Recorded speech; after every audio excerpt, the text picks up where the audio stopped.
Bueno, buenas tardes a todos. Estamos en una nueva clase dentro de esta diplomatura de Derecho al Consumidor organizada por el Colegio de Abogados de Córdoba. En el día de hoy vamos a tener un tema muy interesante que tiene que ver con los derechos de los consumidores aeronáuticos. Nos va a acompañar Karina Barreiro. Ella es abogada de la Universidad de Buenos Aires, especialista en Derecho Aeronáutico, Espacial y Aeroportuario por INDAE, y nos va a exponer, nos va a comentar cuándo un pasajero es consumidor, cuándo debería aplicársele la ley de defensa del consumidor y todo el estatuto del consumidor, y en qué caso se aplica el código aeronáutico o si se hace un mix entre esas dos grandes ramas. Así que te damos la palabra, Karina Barreiro, bienvenida. Bueno, muchas gracias. Buenas tardes a todos. La realidad es que estuve pensando un poquito, esta es una clase que venimos dando durante los últimos años y tratando de cambiar un poquito la modalidad. Quería ver si, ya que somos tantos, a ver si encuentro eco en el aula. Tratar de empezar un poquito al revés. A ver. Que me cuenten ustedes, o si tienen ustedes alguna idea de esta contradicción entre el carácter de consumidor que nosotros le otorgamos, o usuario, mejor dicho, que nosotros le otorgamos a los pasajeros del transporte aéreo, como cualquier otro pasajero, porque la realidad es que en otra modalidad de transporte no hay discusión de que el pasajero es un usuario. En cambio, en el transporte aéreo sí, y nos encontramos permanentemente con vallas a la aplicación de algunas normas que para nosotros son muy comunes en el tratamiento de otros pasajeros o de otros usuarios. Adelantando un poco la respuesta a esto último que nos comentaba Victoria, desde mi punto de vista, un pasajero aéreo siempre es usuario y sorprendentemente, desde mi punto de vista, en una cantidad enorme de casos se le aplica o debería ser de aplicación todo el ordenamiento de consumo. Esto digo, en mi opinión, en función de que si bien somos varios los autores y la jurisprudencia en ese sentido avanzando cada vez más, no obstante, la doctrina tradicional aeronáutica, cualquiera que haga un posgrado de Derecho Aeronáutico en Argentina, se va a encontrar con que al usuario del transporte aéreo no se le reconoce el carácter de tal.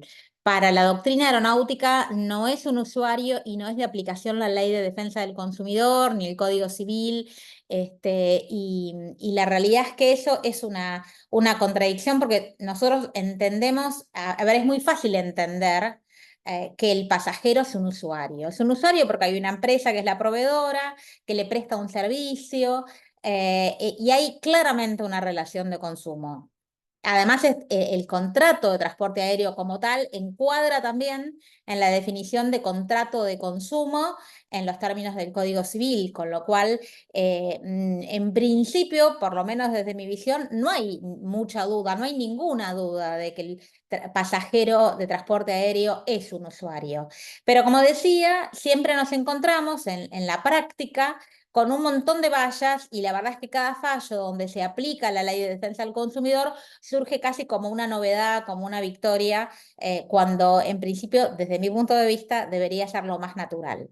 Lo que me gustaría, para empezar un poco al revés y no aburrirlos desde el inicio de la presentación tradicional que siempre tengo pautada, un poquito al revés. Si alguno tuvo en la práctica alguna cuestión donde tuvo que discutir o le negaron directamente o le discutieron la aplicación del ordenamiento de consumo. Vemos el caso particular y de ahí nos vamos metiendo un poco más en cada uno de los derechos que en principio aparecen protegidos por todo el ordenamiento de consumo. Ahí ve una mano levantada.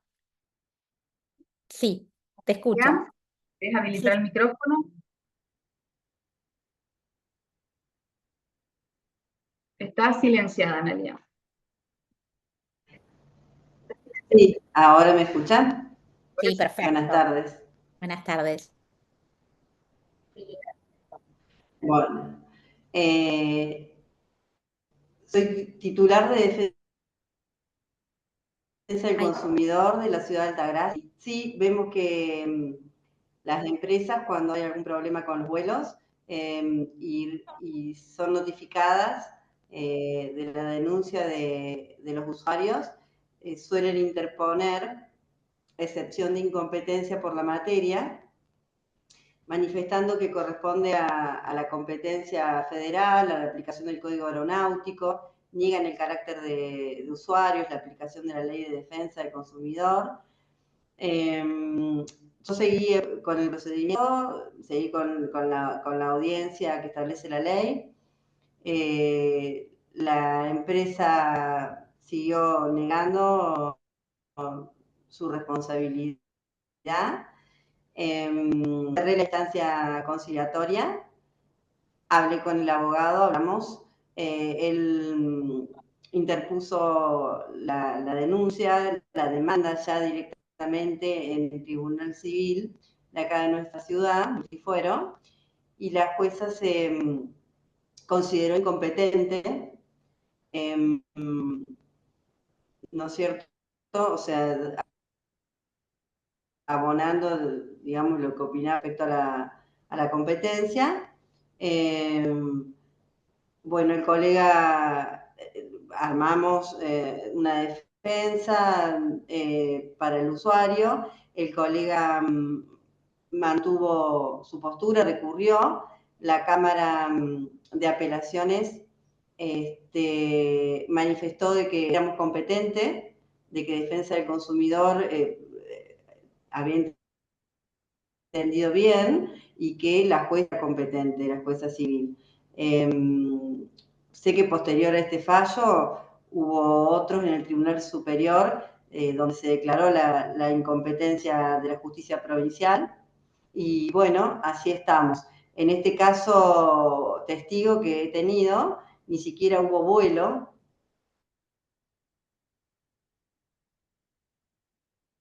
Ahí te Porque perdí. era la programación atinentes a la empresa.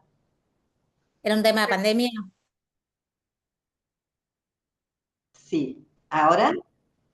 Ahora sí. ¿Era un ¿Me tema de escuchás? pandemia? Te preguntaba. No, no escucho. Era un tema sobre un vuelo La sobre la... cuestión es que no voy a poder seguir porque vos sabés que no escucho lo que ¿Quieres me dicen ustedes. deshabilitar el video por un momento porque quizás tengas mala señal? Claro, Para ver si deshabilitar la cámara, para que quede solo el micrófono y tengas toda la señal puesta ahí. A ver. Bueno, Ahí, a ver ahora. Yo te preguntaba si era un tema de pandemia. el caso, ahora escucho. Era un tema Perfecto. de pandemia y también de falta de espacio de la empresa a posteriori para cumplir con la prestación de servicio, ¿no es cierto?, que fue contratada. En Cámara manifiesta de que la Cámara de Apelaciones de que era competencia provincial, así que vuelve al juzgado y bueno, ahí puede desarrollarse la defensa del abogado. Posteriormente sabemos que el Tribunal Superior, bueno, ha declarado incompetente a la justicia provincial acá en Córdoba. Y en este caso en particular, el vuelo tampoco se aplicaba el Código Aeronáutico, porque no obstante ser un contrato de consumo liso y llano, ni siquiera hubo vuelo. Así que, pero bueno, estamos en eso donde realmente se niega, en primera instancia por las empresas, la competencia de estos órganos nuestros de defensa del consumidor o de la justicia provincial. Bien. Bueno, te tiraste un montón de cuestiones para analizar. Por un lado, planteaste un tema de competencia y yo dividiría ahí dos cuestiones. Una es la cuestión de competencia meramente jurisdiccional, a ver si esto es federal, en cuestión de la materia, ¿no? Si esto es federal o no. Y por otro lado, por otro carril, la aplicación del ordenamiento de consumo, porque yo puedo asumir incluso que tengo que tramitar algo en un fuero federal, pero con la aplicación de la Ley de Defensa del Consumidor o con el Código Civil y Comercial Federal, cosa que obviamente no es lo que opina la aerolínea. La aerolínea va por el todo y te dice por un lado que no es competente en función de la materia y por otro lado te dice además que no se aplica la Ley de Defensa del Consumidor. Con respecto a lo primero, la competencia en cuestión de la materia, La realidad es que estamos complicados por un fallo de corte del año pasado o del anteaño, un triste fallo de corte que para mí no tiene toda la visión necesaria respecto al todo, porque la verdad es que el decreto que plantea la cuestión federal, que es la primera mitad del siglo pasado, está totalmente desactualizado. Ese decreto que ordena la justicia, cuando se dictó, nosotros teníamos un código civil por un lado y un código civil y un código comercial por otro. Hoy tenemos la unificación del código, justamente porque el paradigma del derecho ha cambiado, ya no se toma en miras la empresa, hoy prima una relación de consumo y eso ha llevado fundamentalmente a la unificación del código. Por otro lado, también había una constitución nacional anterior a la del 94, cuando se dictó aquel bendito decreto, donde planteaba la cuestión federal. Ustedes acuérdense que la constitución plantea en el artículo 75, si mal no recuerdo, las cuestiones de almirantazgo, ¿sí? Habla de la cuestión marítima, el comercio marítimo como cuestión federal. No habla del transporte aéreo y cuando la realidad es que la jurisprudencia fue asimilando la cuestión del transporte aéreo a la cuestión marítima y por lo tanto le dio competencia federal, entendiendo que cuando se sancionó nuestra Constitución, no existía el transporte aéreo. La realidad es que la Constitución fue reformada en el año 94 con una existencia clarísima del transporte aéreo y tampoco se incluyó. Digo, ese era el argumento por el cual tomó el Código Aeronáutico en su momento la competencia federal, porque no nos olvidemos que la competencia federal la establece el propio Código Aeronáutico, desde mi punto de vista, en un exceso, ¿no? Pero la realidad es que el Código Aeronáutico, además, aplica solamente al transporte nacional, al transporte interno, o el que conocemos como de cabotaje, no así a todo lo que tenga que ver con el transporte internacional. Esto por un lado. Competencia, conclusión, nosotros acá en Capital Federal veníamos con una jurisprudencia avanzadísima que daba la competencia al fuero comercial y no al federal.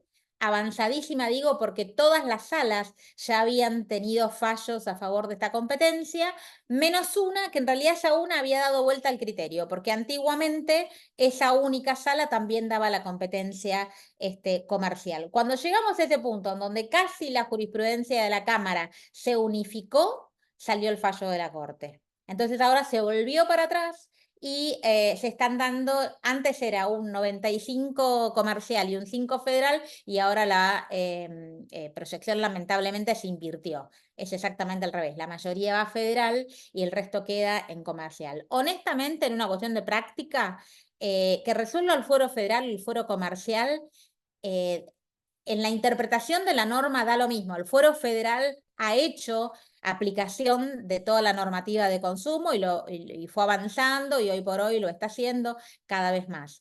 El tema que nosotros tenemos acá en Capital es que es una cuestión de tiempos. El fuero federal es absolutamente lento en comparación a lo que es el fuero comercial. Entonces, cuando uno necesita defender este tipo de derechos, la verdad que meterse con un juicio de 4 años es una pesadilla. Mientras que en sede comercial los temas de pandemia en un año salieron. O sea, la diferencia es abismal.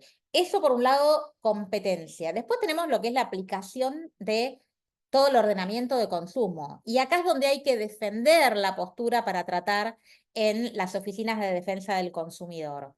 ¿Hay competencia de la Oficina de Defensa del Consumidor? Sí, porque hay una relación de consumo, porque hay un usuario. Y para llegar a que hay un usuario y que no se aplica además la normativa, ya sea el convenio de Montreal o Varsovia o el Código Aeronáutico, nosotros tenemos que hacer una distinción en qué cuestión fue afectada. En la cuestión de pandemia puntualmente, como bien dijo antes la doctora, no ha habido siquiera una cancelación del vuelo, ha habido una cancelación del contrato por fuerza mayor, por todo lo demás, pero ni siquiera entra en lo que es la cancelación del vuelo, que es lo que de alguna manera está normado en todo el ordenamiento propiamente aeronáutico.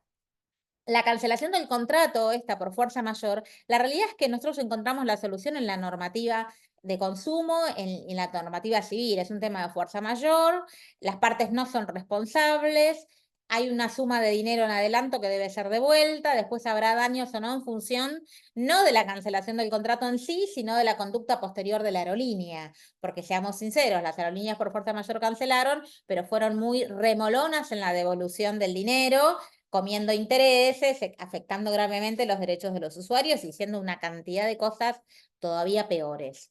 Entonces, defender la postura de que esto no, en el caso puntual de pandemia, pero vamos a ver que en otro montón de casos también, no es del ámbito de la normativa aeronáutica, porque la normativa aeronáutica no me previó nada de esto. Y ahí yo tengo que hacer valer claramente, a ver, agarrándome por un lado del artículo 63 de la Ley de Defensa del Consumidor y por el otro lado del Código Civil y Comercial, que no me acuerdo si es el 2455 o el 2655, si alguien lo busca en un código ahora me hace el favor, yo mientras lo voy a pedir acá. Cinti, ¿me traes el Código Civil, por favor, en esos artículos? Que es la única normativa que nosotros tenemos de derecho internacional privado que nos interesa en el Código Civil y Comercial, por el cual nosotros entendemos que la aplicación en cuestiones de transporte internacional también van a ser sometidas a nuestra legislación nacional, porque la legislación aplicable, acuérdense, en los contratos internacionales de consumo, reunida una cantidad de requisitos, que casi siempre se dan, generan la aplicación de la ley local, 2455 o 2655. Entonces, tenemos dos maneras de atraer, de hacer aplicable la Ley de Defensa del Consumidor o el Código Civil. Por un lado, artículo 63, que dice que todo lo que no está previsto en Montreal exclusivamente, perdón, o en el Código Aeronáutico, es de aplicación de la Ley de Defensa del Consumidor. Y digo exclusivamente porque acá es donde los aeronáuticos dicen, no, está la resolución 1532, está la normativa aeronáutica que hace que más allá, lo que no está en el código, no está en el convenio, pero está en otra normativa aeronáutica. No, la interpretación más favorable al consumidor o al usuario, en este caso, del artículo 63, es la interpretación literal. Se aplica el convenio internacional, el código aeronáutico y supletoriamente la ley de defensa del consumidor.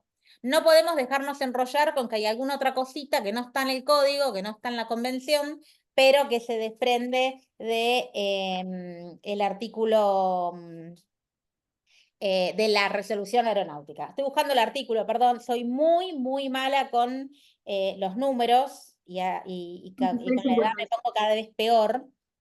Pero quisiera leérselos. Bueno, igual después creo que lo 20, perdón, doctora, es el 2655. 2655, sí. Ahí lo puse en el chat. Ay, qué genio. Ahora me falta encontrarlo a mí nada más, pero sí. Bien. ¿Es que lo leamos, Karina? Bueno, si alguien lo quiere leer, fantástico. Bien. ¿Alguien lo quiere leer?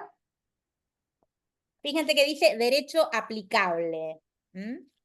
Perfecto. Esa es una norma de derecho internacional privado que nosotros vamos a usar muchísimo cuando hablamos de transporte aéreo internacional. Artículo 2655, derecho aplicable. Los contratos de consumo se rigen por el derecho del Estado del domicilio del consumidor en los siguientes casos. A. Si la conclusión del contrato fue precedida de una oferta o de una publicidad o actividad realizada en el Estado del domicilio del consumidor y éste ha cumplido en él los actos necesarios para la conclusión del contrato. Perdón, hago una pausa. En el living de mi casa, en mi computadora, celebré el contrato de transporte aéreo, porque la realidad es que hoy por hoy, o voy a la agencia que está en la esquina de mi casa, o lo más común es que desde la computadora contrate. Lo hice en el living de mi casa, en mi domicilio. Hago toda esa actividad tendiente a celebrar el contrato en mi domicilio, sí. B. Si el proveedor ha recibido el pedido en el estado del domicilio del consumidor. Sí, ¿Continúo? seguimos. Sí, sí, C. por favor. El consumidor fue inducido por su proveedor a desplazarse a un estado extranjero a los fines de efectuar en él su pedido. Ahí tenemos otra vez el tema de la web, ¿no? Hay muchas veces que estos sitios nos remiten a páginas web de empresas que están en otro estado. Sí, B. seguimos. B. Si los contratos de viaje por un precio global comprenden prestaciones combinadas de transporte y alojamiento.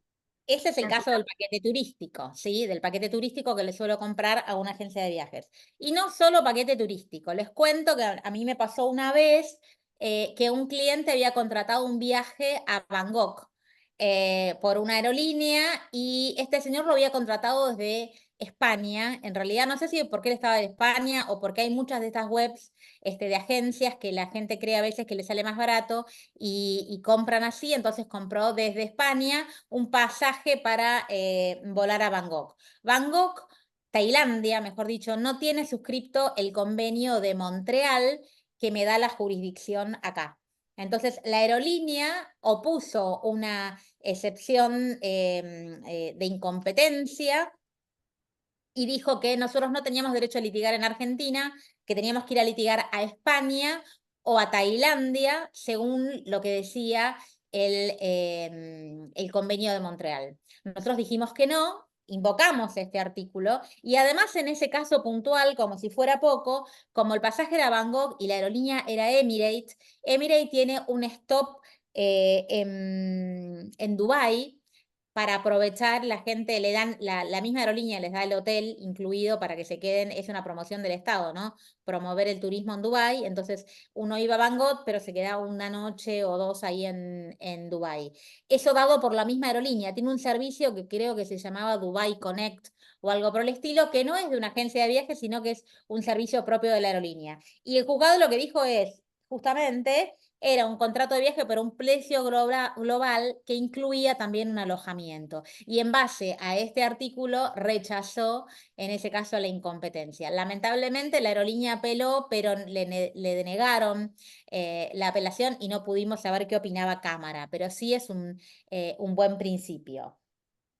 Bueno, termino yo, dice, en su defecto, los contratos de consumo se rigen por el derecho del país del lugar de cumplimiento. Ahí ya estamos más complicados porque el cumplimiento tenemos que ver dónde se considera cumplido el servicio de transporte, siendo que es internacional, parte de un lugar y se termina en otro, ¿sí?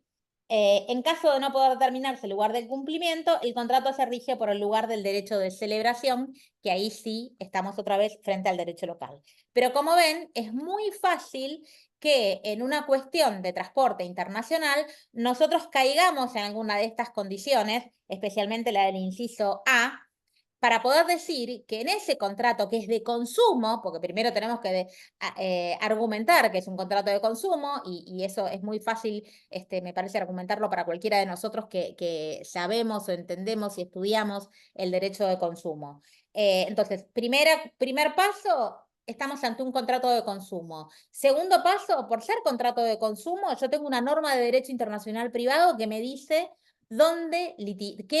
qué derecho se aplica. También está dónde litigo, ¿sí? Pero el derecho que se aplica, el derecho aplicable, en este caso es el argentino, y en este caso nosotros tenemos, por un lado, la Ley de Defensa del Consumidor y por el otro lado, el Código Civil y Comercial de la Nación. Entonces, ahí un poco nos sirve muy bien el caso que planteó Analía de introducción para ver cuán complejo y cuán simple es a la vez toda esta cuestión de desterrar los argumentos tradicionales que nos van a plantear permanentemente los abogados de las aerolíneas. Digo, tradicionales porque son inveterados, siempre fue lo mismo, siempre se acostumbraron a una cuestión. Lamentablemente nosotros tampoco tenemos mucho cambio desde la normativa aeronáutica en favor de los usuarios, con lo cual hay que hacer valer la cuestión general. Acuérdense además que nuestro Código Civil y Comercial justamente lo que hizo al legislar el tipo de contrato fue legislar contrato de consumo, porque se entiende que hay una división en la tipificación del contrato. Puede haber un contrato de transporte que no sea de consumo, el típico, el transporte de carga, por ejemplo, el transporte aéreo de carga entre las empresas, no es un contrato de consumo en principio, pero sí lo es el del pasajero. ¿Sí? O el del equipaje del pasajero, o el del carga del pasajero, que no sea este transporte de carga típico de las empresas. Entonces, tenemos que aferrarnos fuertemente a lo que establece, por un lado, la Ley de Defensa del Consumidor y por otro lado, el Código Civil y Comercial. Defensa del consumidor se aplica llanamente cuando el contrato es... cuando el contrato, cuando el transporte es interno, es de cabotaje, ¿sí? Pero no lo voy a poder aplicar si, perdón, el código aeronáutico no lo voy a poder aplicar si el transporte es internacional. El transporte aeronáutico es exclusivamente una ley local para el transporte interno, interprovincial, pero no internacional, ¿sí? ¿Alguna otra persona que quiera, alguna otra de ustedes que quiera hacer alguna acotación respecto a esto? ¿O nos metemos de lleno? Sí, Julio. Hola, sí. Mira, por un lado, no terminé de entender al final cuál es la competencia, si es federal o no, el tema que... y por otro lado, en este caso, también se me hizo lío con qué se aplica, si el código aeronáutico o la ley de defensa del consumidor. Ahora, lo del Código Aeronáutico y la Ley de Defensa del Consumidor lo vamos a ver con súper detalle ahora en un ratito. La pregunta respecto de la competencia, tengo que decirte, desde mi punto de vista, la competencia debería ser la competencia civil, comercial, de derecho común. La Corte ha establecido en uno de sus últimos fallos que la competencia es federal y en función de ello nuevamente la jurisprudencia se ha volcado invocando este fallo de la Corte para decir que la competencia es federal. La lucha continúa, si podemos resumirlo de alguna manera. Ah, bien, bien, bien.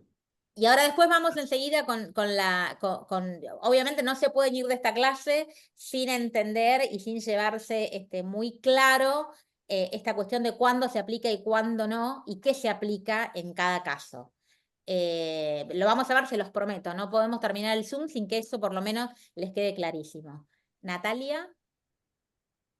Hola, Doc, ¿cómo está? Muy bien. Particularmente en este momento estoy teniendo dos casos con dos aerolíneas. Una es de Avianca, que mis amigos compraron un pasaje para ir a España y cancelaron el vuelo. O sea, no lo reprogramaron, no le dieron otra fecha, lo cancelaron y todavía no le reintegran el monto, 1.200.000 pesos, que ahora se hizo la denuncia de defensa del consumidor y todavía no tienen respuesta. Y con otra aerolínea, que es la personal, me está pasando a mí, que es con Gol, que en un vuelo de Brasil, de Brasil para acá, me rompen la valija, me la tienen que reintegrar, y ahora hoy se comunicaron conmigo y me dijeron que en 20 días hábiles me lo van a devolver. Hace 3 meses viajé, o sea, no encuentro forma de buscar una respuesta. Ok, empiezo al revés. La valija, lamentablemente, acuérdense esto, yo siempre digo a todos mis clientes pasajeros les digo lo mismo. La aerolínea tiene una estrategia básica, que es ganar por cansancio. Entonces, te va a cansar, te va a desgastar hasta que aflojes. Entonces, el tema de valija, lamentablemente, es otro de los temas bastante injustos en nuestro ordenamiento. Tenés que litigar, tenés que pedir todo lo que te faltó en la valija, ¿fue un faltantes o rotura? Rotura, que encima para litigar tampoco nos sirve porque Claro, es para un monto litigar no bajo. sirve, exacto, para litigar no sirve porque el monto es bajísimo.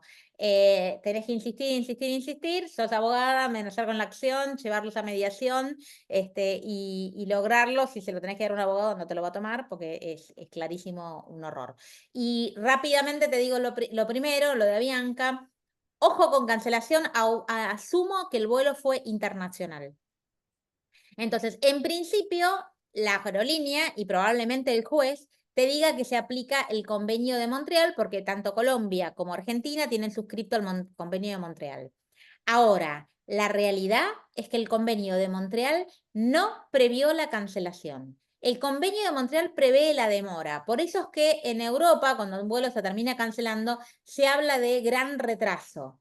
Y la verdad es que históricamente nuestra jurisprudencia, al encontrarse en un tema de cancelación, lo que hizo fue aplicar por analogía el convenio de Montreal para los casos de cancelación, de demora.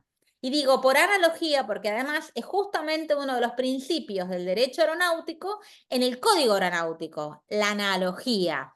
Entonces, la jurisprudencia dijo hace muchísimas décadas, por analogía, ya perdió, ya no, ni saben los jueces ustedes saben que la sentencia se copia y se pega en un montón de cuestiones, ya nadie recuerda ni siquiera por qué aplican un artículo que no dice cancelación, que dice demora. Lo aplican por analogía, por ser un principio del derecho aeronáutico, pero la verdad es que nosotros, avanzado el tiempo, avanzado el derecho, cambiado el paradigma, nosotros hoy no podemos sostener que hay lugar para la analogía con el artículo 63 y con el Código Civil y Comercial de la Nación.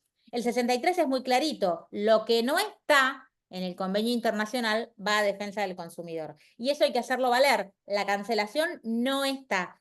Esto que les estoy diciendo, investíguenlo, tómenlo con pinzas, es mi opinión personal, yo la vengo plasmando no solo en artículos, sino que lo vengo plasmando en los casos.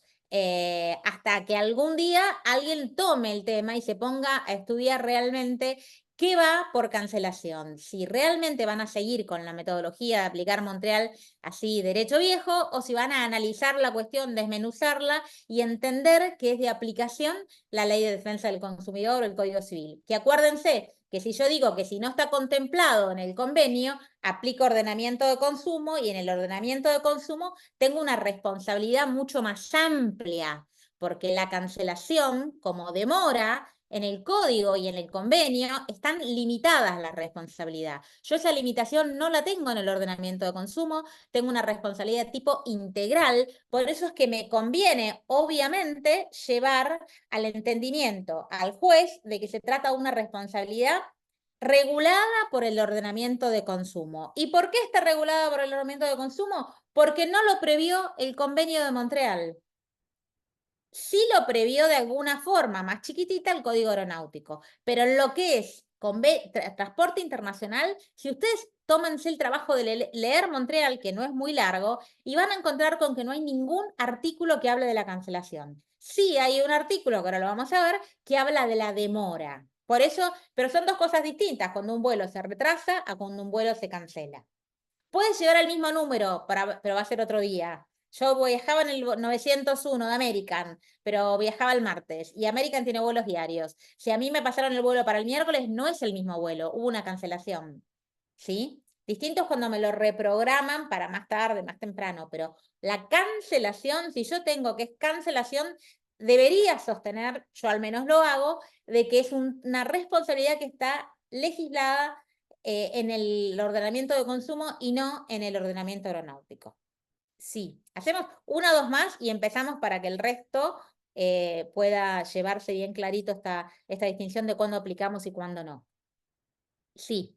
Yo, perdón, pero extraño mucho las clases presenciales, mucho, y me resulta muy tedioso tener que hablar en un Zoom explicando conceptos teóricos, más allá de las anécdotas de la práctica que voy comentando, si la cosa no es compartida. Por eso siéntanse libres de opinar, levantar la mano y hablar lo que quieran, porque me parece a mí siempre que es lo que hace rico a una clase de posgrado. Sí, Eliana.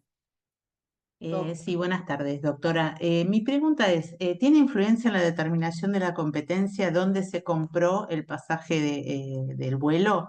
¿Si directamente en la aerolínea o en una agencia de turismo? No, pero, como los jueces están mucho más acostumbrados a que cuando hay una agencia de viajes, ellos aplican consumidor, aunque no corresponda, pero aplican consumidor, la realidad es que si uno demanda a la agencia de viajes, probablemente sea más fácil entrar en el fuero civil o comercial, más allá de que la incompetencia la van a plantear igual. Pero digo, cuando hay una agencia de viajes, la verdad es que los jueces son mucho más proclives es como que ya entienden que hay responsabilidad solidaria, que para mí es un error, pero entienden que hay responsabilidad solidaria y entonces hacen lugar a la competencia. Sí, Gabriela.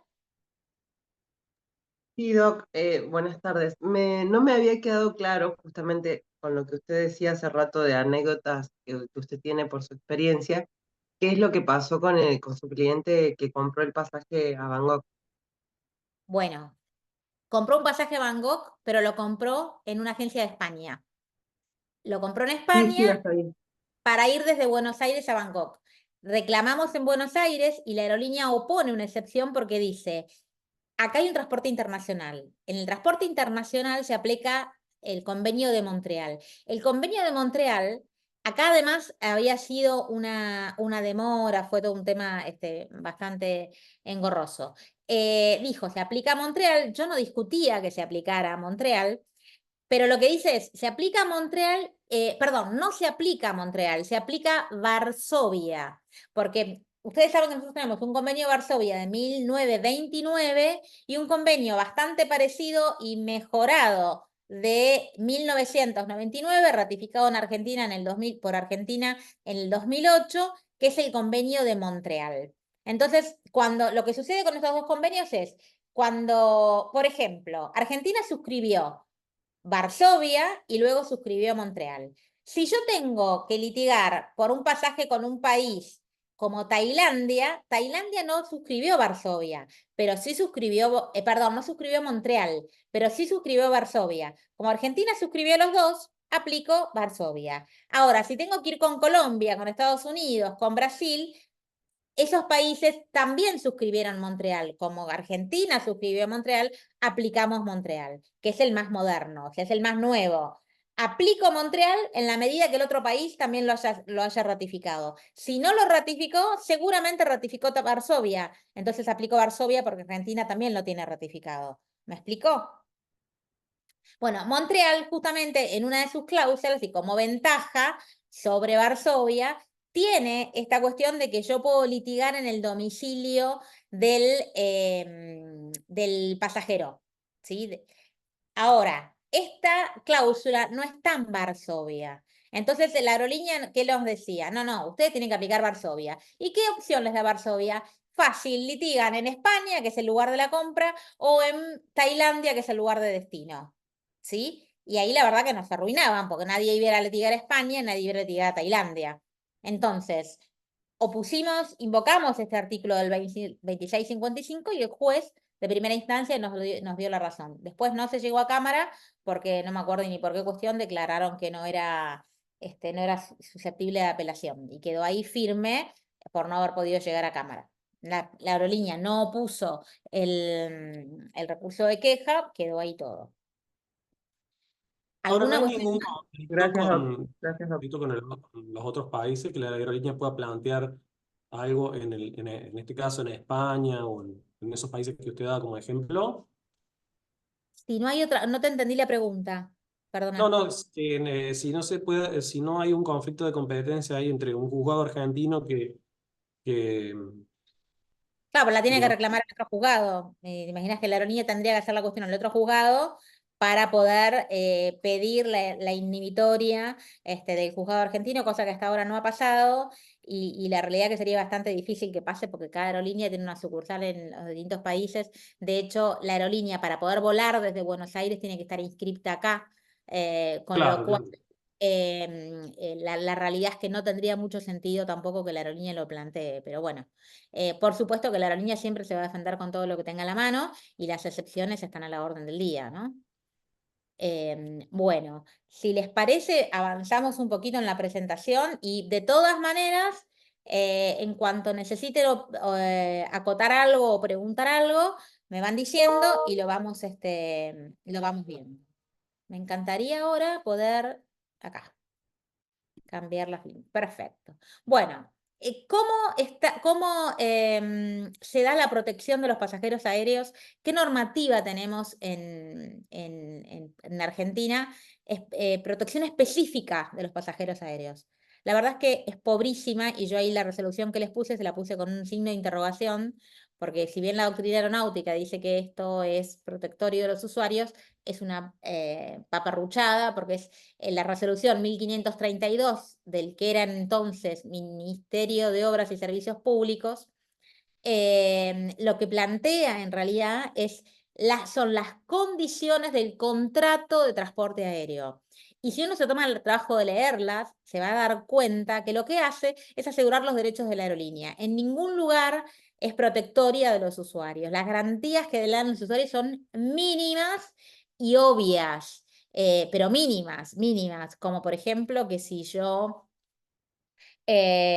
se cancela un vuelo a mitad del tramo, supónganse, no sé, que iba a La Pampa y desde Buenos Aires a La Pampa y hay un vuelo que hace primero San Rafael. Entonces supónganse que el vuelo me deja en San Rafael porque por X motivo no puede seguir hasta Santa Rosa. Uno de los derechos que me garantiza esta resolución es que, por ejemplo, me den el pasaje para seguir hasta La Pampa o me devuelvan ese tramo. Chocolate por la noticia, o sea, no necesito ni que me lo digas. Es una cuestión de sentido común, elemental, básica del derecho. Entonces, no hay realmente derechos asegurados, no hay una protección del usuario del transporte aéreo. Más bien todo lo contrario, lo que se deja muy bien en claro es qué derechos tiene la aerolínea, cómo se desliga la aerolínea de responsabilidad. Para que ustedes se den una idea, si yo mal no recuerdo, la última reforma chiquita que tuvo esta resolución fue en el año 2013. ¿Y para qué se reformó?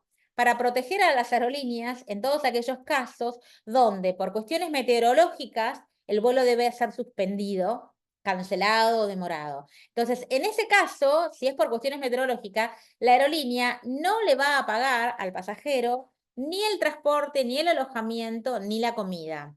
Acá en Buenos Aires eso es crítico, porque nosotros tenemos muchas veces que gente del interior que no puede volar y se tiene que quedar tiene que alojarse en algún lugar en la capital si el vuelo no sale, bueno, se encuentra con que lo tiene que pagar todo de su bolsillo, si fue una tormenta o por lo que fuera que el vuelo se suspendió o se demoró, todos esos gastos van a correr a cargo del pasajero. Esa fue la última reforma que tuvo la resolución. O sea, fue para asegurar, en definitiva, la exención de responsabilidad de la aerolínea. No fue para asegurar ningún derecho del pasajero.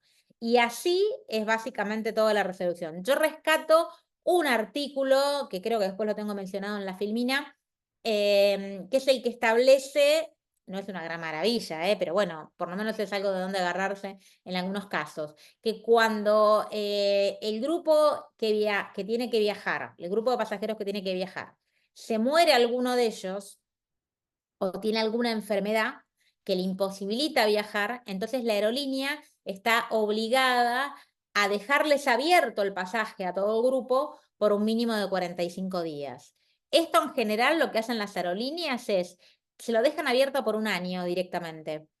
Pero, como las aerolíneas no son tan buenas tampoco, obviamente al cambiar de fecha por una cuestión que no es culpa de la aerolínea, si ustedes cambian de fecha o tienen ese pasaje abierto, cuando lo vayan a emitir ese ticket, cuando digan, bueno, yo quiero viajar el 15 de agosto, le van a cobrar una diferencia entre la tarifa de lo que ustedes pagaron y lo que sale ese mismo ticket al 15 de agosto, o a la fecha, mejor dicho, que lo vayan a emitir. Eso digamos que es como todo lo que uno puede utilizar como abogado de pasajero de esta resolución. El resto es basura, porque no sirve para nada, al contrario. La invocan las aerolíneas y hay que acusarla de inconstitucional y antes que nada de inaplicable, porque no resulta aplicable. Yo la verdad que ni siquiera, no sé, que en un caso tengo planteada la inconstitucionalidad y ya van a ver por qué. Pero en realidad siempre directamente digo que es inaplicable porque el 63 no le da lugar. El 63 de Defensa del Consumidor no le da lugar a esta resolución. El 63 dice Código Aeronáutico, Convenios Internacionales. No dice Resolución 1532, que además ustedes saben, encima es una norma de inferior jerarquía. Es una mera resolución. Bueno, ¿qué pasa en otros lugares del mundo? La Unión Europea, por ejemplo, tiene reglamentos específicos para proteger a los usuarios del transporte aéreo. tienen un famoso reglamento 261, que es el que más les puede llegar a sonar, porque es el que establece una responsabilidad tarifada de las aerolíneas por el retraso y el overbooking. El overbooking, por ejemplo, prohíbe directamente que se lo hagan a un pasajero con algún tipo de discapacidad. La aerolínea tiene terminantemente prohibido dejar abajo del vuelo cuando tiene una situación de sobreventa a un pasajero que tenga algún tipo de discapacidad. Pero al margen de ello, establece una responsabilidad que es tarifada. Entonces, en función de una tablita que es kilómetros más tiempo de demora, va incrementándose. Arranca creo que en los 50 o 100 euros y termina en los 600. Nosotros como pasajeros desde Argentina o hacia Argentina, si es desde Europa, siempre quedamos encuadrados en el importe más alto. Por la cantidad de kilómetros, nos corresponden 600 euros de indemnización. Esta indemnización de los 600 euros, en nuestro caso, debería ser inmediata. Está tarifada, ya sabemos que nos corresponde eso y no tenemos que discutir nada. ¿Qué pasó con este reglamento? Es del 2004, hacia el año, las aerolíneas obviamente pusieron el grito en el cielo, dijeron que esto era violatorio de Montreal, que establecía un tipo de responsabilidad ya completamente distinta, que ya la conocen, es limitada, o es mixta, mejor dicho, y que se aplicaba a Montreal y que esto era incompatible con Montreal. Entonces la Corte Europea analizó el reglamento y dijo que no eran incompatibles, que este reglamento planteaba una responsabilidad tarifada por las meras molestias que le causaba al pasajero el retraso o el overbooking, independientemente de que pudieran reclamar más por o sea, los daños que le prevé Montreal, a los que le da lugar Montreal.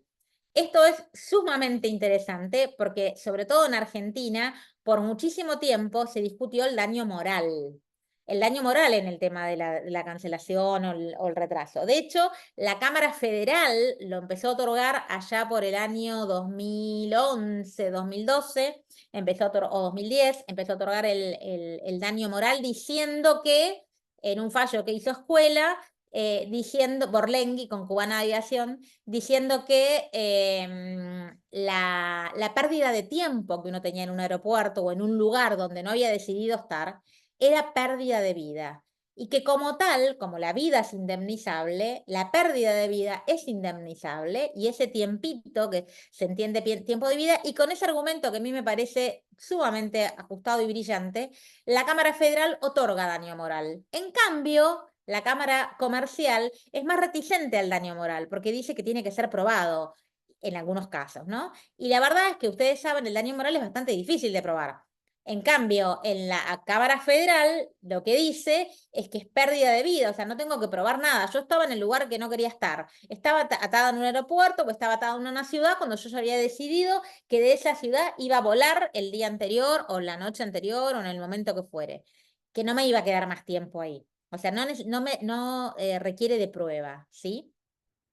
En Europa, volvemos a lo anterior, la Corte Europea, perdón, dijo que no eran incompatibles, la validó, y las aerolíneas lo que hicieron fue, de facto, decir, ok, nosotros vamos a acatar el fallo, pero no vamos a pagar, como estaba estipulado, que pasaran por mostrador cuando se cancelaba el vuelo y se llevaran el cheque, no vamos a pagar tan alegremente, vamos a pagar cuando nos reclamen. Otra vez, las aerolíneas ganan por cansancio. Ahí es que surgieron en la Unión Europea primero una cantidad de reclamadores que se ocupan de hacer el trámite, se cobran la comisión y le dan al pasajero lo que queda de los 600 euros o de lo que resulte de la indemnización. Después hay otro reglamento que precisamente prevé todos los derechos que tienen los pasajeros con discapacidad, y hay otro reglamento que establece el derecho de los pasajeros de conocer cuáles son las aerolíneas que están en la lista negra de la Unión Europea. La Unión Europea considera que determinadas aerolíneas no tienen los requisitos suficientes para volar el espacio aéreo europeo y las ponen en una lista negra. Entonces yo como pasajero tengo el derecho a conocer cuáles son esas listas negras para estar protegida por mí misma de no abordar, en tal caso, un vuelo en alguna de esas aerolíneas. Bueno, y acá viene lo medular de esta distinción que nosotros tenemos que aprender a hacer entre la aplicación de la normativa aeronáutica o de consumo.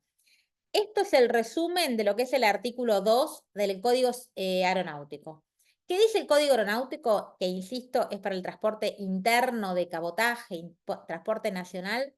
Que primero se van a aplicar las normas, cuando tengo un caso de transporte aéreo, voy a aplicar primero las normas del Código Aeronáutico. Si no tengo el caso contemplado en el Código Aeronáutico, voy a recurrir a los principios del Código Aeronáutico, y ahí estaba la analogía.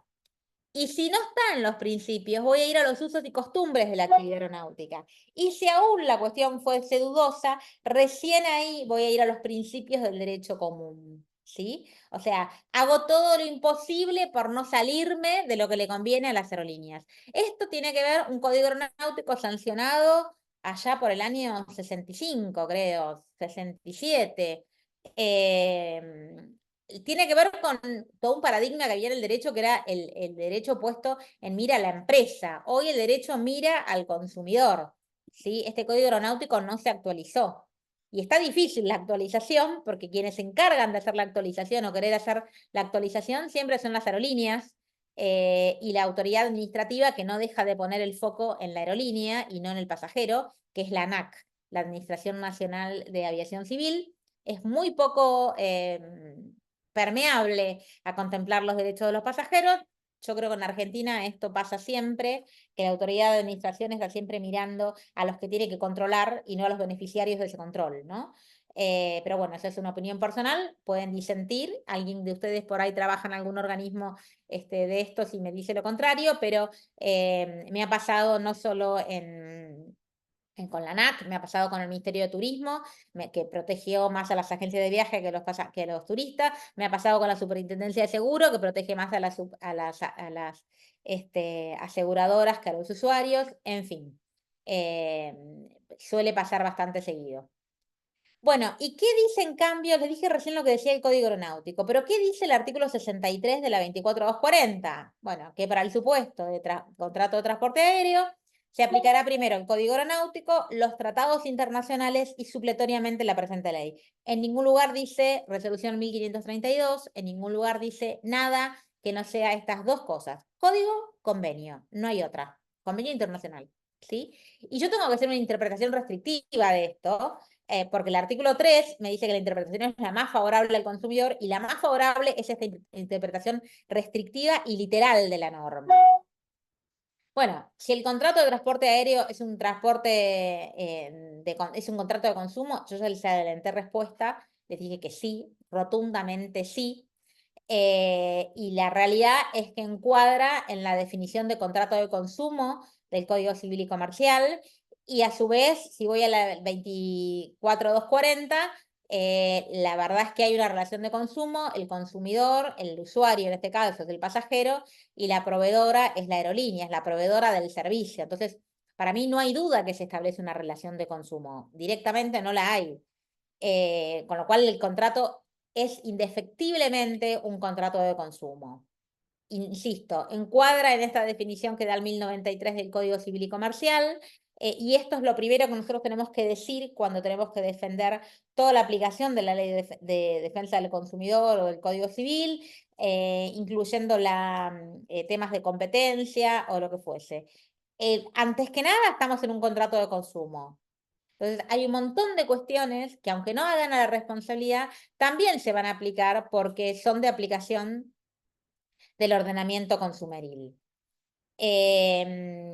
Entonces, hay también una cuestión que alguna autora muy destacada ha señalado desde mi punto de vista en forma equivocada para defender la no aplicación del contrato del derecho del consumidor al contrato de transporte aéreo, que habla cita justamente al artículo 1281, que hace la excepción en el transporte, porque habla de la exclusividad, ¿no? Dice, bueno, excepto lo dispuesto en leyes especiales, las reglas de este capítulo se aplican cualquiera sea el medio empleado para el transporte, y cuando dice reglas especiales está refiriéndose, en el caso del transporte aéreo, obviamente al Código Aeronáutico, que es una ley especial, o a los convenios internacionales. Pero nosotros no podemos dejar de perder de vista que esto no es tan así. Primero que nada, y esto es fundamental, la Ley de Defensa del Consumidor es una ley especial.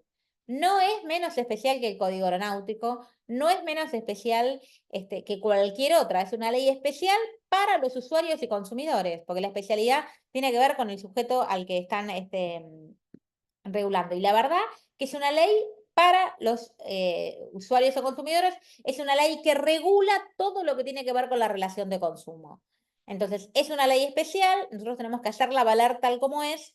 Y por otra parte, cuando cita este argumento del 1281, la misma autora, que se los digo, es la doctora Capaldo, reconocidísima investigadora además, para mí equivocadamente señala que si el código hubiera querido separar al transporte aéreo, lo hubiera hecho, y que entre todos los contratos de consumo que regula, no regula en ninguno al contrato de transporte aéreo. Y la verdad que eso es falso. Cuando uno quiere interpretar la ratio legis de la norma, si se quiere, lo lógico es ir primero que nada a lo que antes se llamaba exposición de motivos, que ahora no me acuerdo cómo se llama, pero que está hecho por los coautores del Código Civil y Comercial, y claramente ellos dicen que cuando tuvieron la posibilidad o la alternativa de ver cómo legislaban los contratos de consumo, podrían haberlo hecho uno por uno o hacer esta subdivisión de la tipificación del contrato, que es decir, bueno, hay una compraventa comercial y una de consumo. ¿Cuándo? ¿Cómo? Bueno, en la medida que haya una relación de consumo. Esto es lo mismo, hay un contrato de transporte aéreo que puede ser o no de consumo. Si soy un pasajero, un simple pasajero, soy un usuario y una relación de consumo. Si soy una empresa y lo que hago es mandar mi carga por transporte aéreo, ahí ya la cuestión es otra. Pero la verdad es que cuando como pasajeros volamos en cualquiera de estos vuelos comerciales, hay una relación de consumo. Bueno, este es un fallo también que hizo escuela en el 2012, porque les decía, antes de este fallo, la Cámara Federal no asumía que el contrato de transporte aéreo era un contrato de consumo.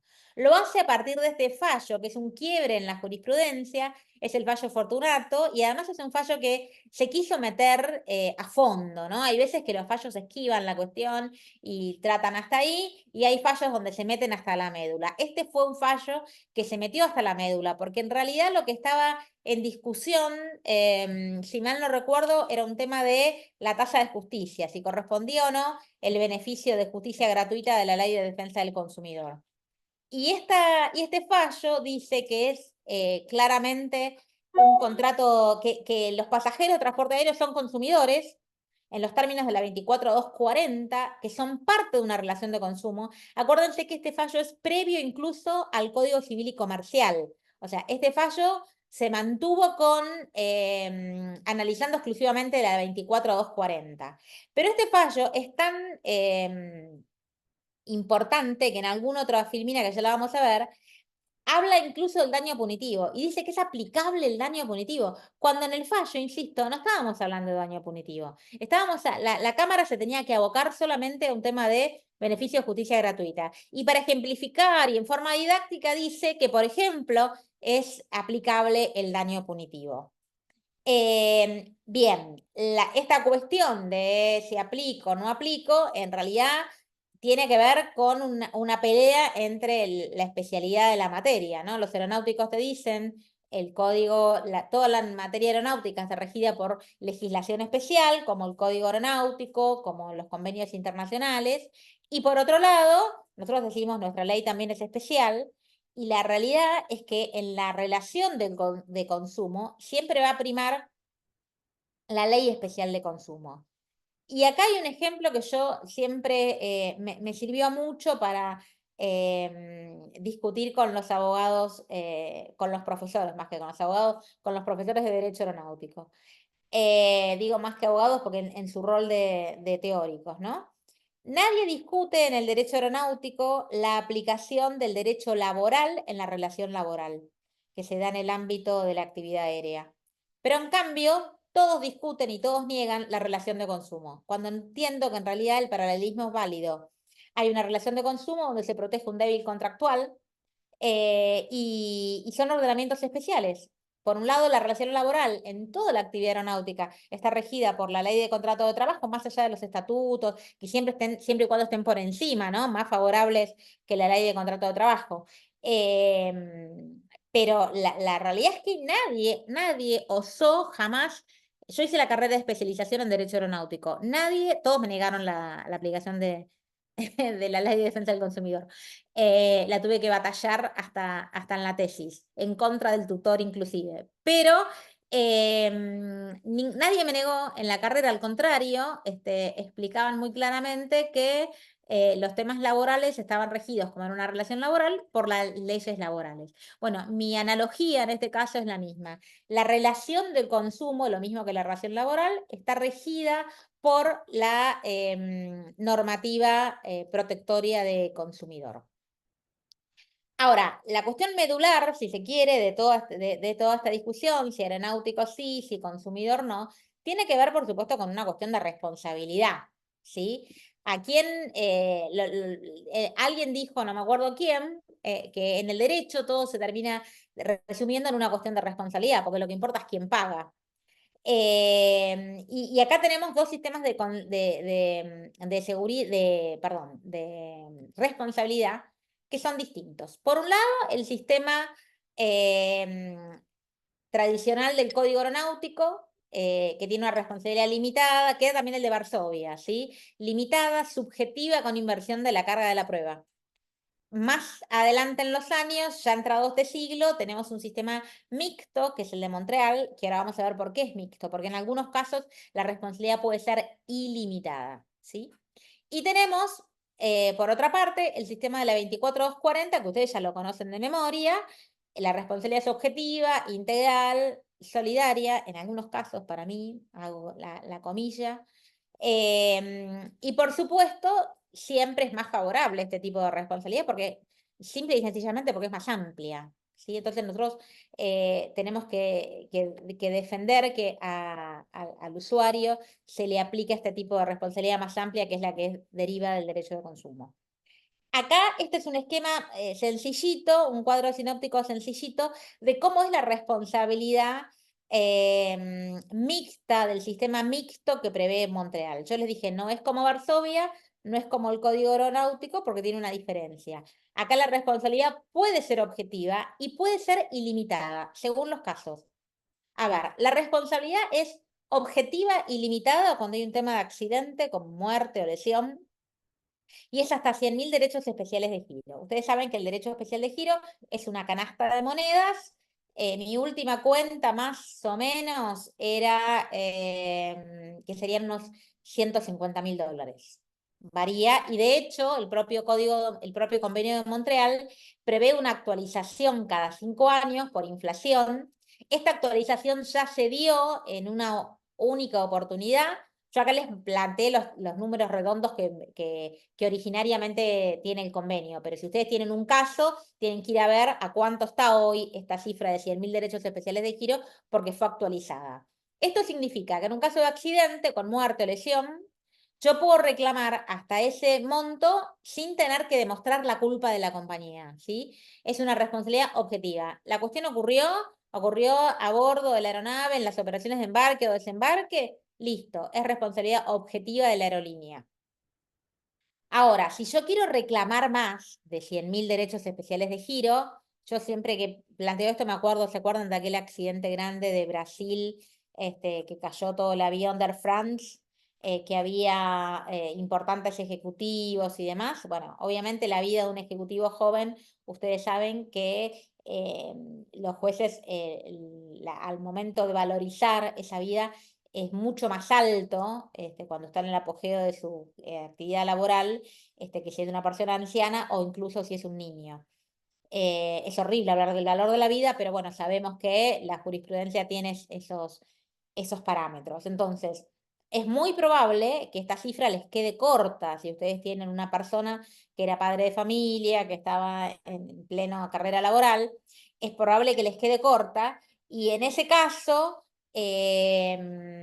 lo cierto es que ustedes pueden reclamar más. La responsabilidad puede ser ilimitada, pero ahí se va a transformar en subjetiva. Van a tener que demostrar la culpa de la aerolínea.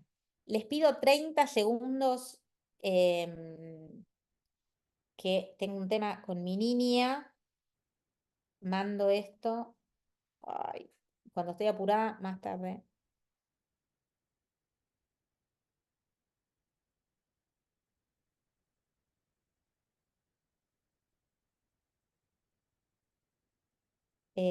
Ya voy, por favor, no sé, no, discúlpenme, pero hoy ya de por sí fue un día complicado.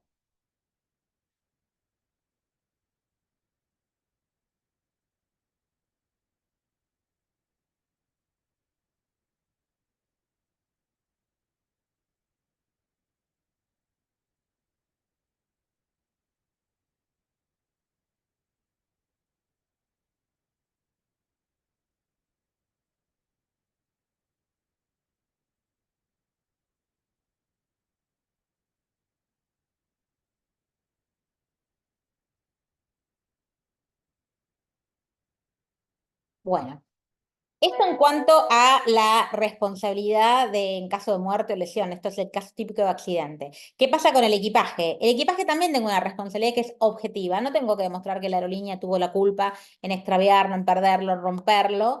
Es una responsabilidad también objetiva, pero también es limitada. Es hasta 1000 derechos especiales de giro, ojo, por pasajero, no por valija. Esto es horroroso, porque la verdad es que si 1000 derechos especiales de giro son más o menos 1500, $1600, la verdad es que es muy poco. Yo llevo 3 valijas, 2 valijas, y seguramente me quede escaso el monto, pero estoy limitada con el tope ahí. Para colmo de males, y esto respondiendo a alguna pregunta que hizo antes algunos de ustedes con respecto a la pérdida o la rotura de la valija, la verdad que esto es horroroso en Argentina, porque la jurisprudencia me hace la vida imposible cuando tengo que reclamar un tema de valijas. Por un lado, la jurisprudencia dice que no se requiere que al momento de armar la valija uno tenga un escribano, pero por otro lado tiene que dar pruebas suficientes de que las cosas estaban en la valija. Entonces, es una prueba diabólica que el mismo juzgado dice, no, no es una prueba diabólica. Pero la verdad es que se termina convirtiéndose en eso. Por lo tanto, lamentablemente lo que hay que hacer siempre es inflar un poco más, porque los temas de valija suelen ser complicados. Obviamente pedir daño moral. Otra de las cosas que sucede es que a veces la valija se demora en entregarse. Y los juzgados, la jurisprudencia lo que tiene dicho es que cuando el viaje es a la ida, o sea, yo llegué al destino y estoy sin ropa, me van a pagar un daño moral. Pero si la valija me la demoraron a la vuelta, el daño moral es insignificante, prácticamente como si a mí me diera lo mismo que la valija llegue conmigo o no, se olvidan del estrés, de todo lo que esto puede provocar. Y con retraso, con el tema del retraso, la responsabilidad también es limitada. Con inversión de la carga de la prueba, en este caso, salvo dolo. Y la responsabilidad limitada se limita a 4150 derechos especiales de giro por pasajero, lo cual es bastante más. Por lo tanto, en un tema de retraso estamos casi siempre cubiertos. No pasa lo mismo con el equipaje o con la muerte, ¿no?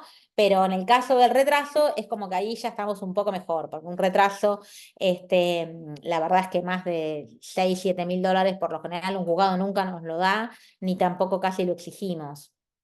Así que ahí estamos un poco mejor. Ahora bien, el tipo de la responsabilidad que deriva de la Ley de Defensa del Consumidor, yo la voy a aplicar, dijimos, en todas aquellas cuestiones que no estén contempladas ni en el Código Aeronáutico ni en los convenios internacionales. Para esto, y acá respondo a aquella pregunta de no me quedó claro cuándo, tengo que ver, para saber cuándo, qué es lo que tienen el Código y el Convenio de Montreal. Yo digo, bueno, todo es por descarte, ¿no? Todo lo que no está ahí está por consumo. Bueno, ¿qué es lo que está ahí? Para saber qué es lo que no está ahí. Y lo que no está ahí sigue apareciendo cada vez más, yo misma me doy cuenta que cada vez más vamos haciendo aplicación de mayor cantidad de casos, ¿sí? Ahora vamos a ver exactamente qué es lo que no está ahí. Bueno, esto es lo que está. Ustedes imagínense que todo lo que no está va por consumo. Entonces, ¿qué es lo que está en la legislación aeronáutica? En el transporte interno, o sea, código aeronáutico, y acá tienen los artículos del código aeronáutico, está todo lo que tiene que ver con el daño por muerte o lesiones, que es obviamente un tema de accidente, y todo lo que tiene que ver con el equipaje, con el retraso y con la cancelación en el transporte interno de cabotaje. Ahora, cuando hablo del transporte internacional, ahí ya entra lo mismo, salvo la cancelación. Ahí dejo la cancelación de lado. La cancelación de lado está en rojo con signos de pregunta, por esto que les dije antes. Lean el convenio de Montreal, mucho más el de Varsovia, y se van a encontrar con que no hay un artículo que hable de la cancelación. Sí, hay un artículo que habla del retraso. Entonces, todo lo que no sea, tres cosas básicamente cuando hablo de transporte internacional. Todo lo que no sea equipaje, todo lo que no sea demora y todo lo que no sea lesión o muerte, lo voy a tratar por consumo. Ustedes me dirán que viva. La mayor cantidad de los problemas son justamente el equipaje y la demora. No, no es tan así. Fíjense que pandemia no tuvo nada que ver con eso. Fíjense que cada vez van apareciendo más cosas que no tienen nada que ver con eso. Y por supuesto vamos a ir viendo algunos de todos esos casos, más allá de lo que a ustedes les vaya llegando en la práctica, en la profesión. Florencia levantó la mano. Sí, gracias, doctora. Sí, le hago una consulta en relación a la cancelación, que entiendo que lo puso en signos de pregunta porque justamente está discutido. Eh, Tenía entendido que había ahí una discusión entre la aplicación de la Ley de Defensa del Consumidor o Código Aeronáutico por una cuestión temporal. O sea, cuando el consumidor, digamos, llega al aeropuerto, como que se entiende que ya, como si se como si se perfeccionara el contrato de transporte aéreo. En cambio, por ejemplo, cuando concertó por medios electrónicos a través de, por ejemplo, no sé, una plataforma como Despegar, en la cual la cancelación ocurrió con anticipación, como si no se hubiese perfeccionado ese contrato, digamos, porque todavía, como si así fuese todavía está por medios electrónicos, digamos, como si no se hubiese terminado de perfeccionar. No sé si quedó zanjado o si, bueno, habrá sido un fallo aislado. Creo que fue un tribunal de primera instancia que distinguía entre el momento de, digamos, No, donde... mira, te cuento. La verdad no conozco el fallo, sí conozco alguna posición doctrinaria en ese sentido que me parece totalmente desacertada. No entiendo cuál sería la manera en que se entienda no perfeccionado un contrato celebrado por medios electrónicos, porque vos sabés que el Código Civil y Comercial justamente legisla los contratos celebrados a distancia. Y la verdad es que como cualquier otro tipo de contrato, se da con la aceptación. Incluso tiene una responsabilidad mucho más amplia el contrato celebrado a distancia, porque ahí la situación de debilidad en el débil contractual es mucho más profunda. En consecuencia, el Código Civil y Comercial, y ahí te remito a la aplicación del código por la puerta del 2655, el Código Civil, si es transporte internacional, el Código Civil y Comercial legisla los contratos a distancia. Y lejos de lo que me decís, que se entendería o no perfeccionado, todo lo contrario, la responsabilidad es mucho más amplia, los requisitos son para la empresa mucho más pesados. Por ejemplo, si la oferta que hizo la empresa está en la web y se olvidó de bajarla, con solo hacer clic yo en esa oferta, estoy obligando a la otra parte, estoy celebrando el contrato más allá de que la empresa me diga, no, en realidad esa oferta no estaba vigente o me olvidé de bajarla, era algo que Sí, estaba sí, del año pasado. ¿Me explico? sí, No sí, entiendo sí. cuál sería el argumento de distinguir No, entre el... creo que tenía que ver con la competencia, digamos, que lo remitía a competencia federal o ordinaria acá en Córdoba. De igual forma, obviamente para mí también es, digamos, es materia de consumo, pero bueno, lo excluían de la competencia ordinaria, lamentablemente. Mira, Por el tema.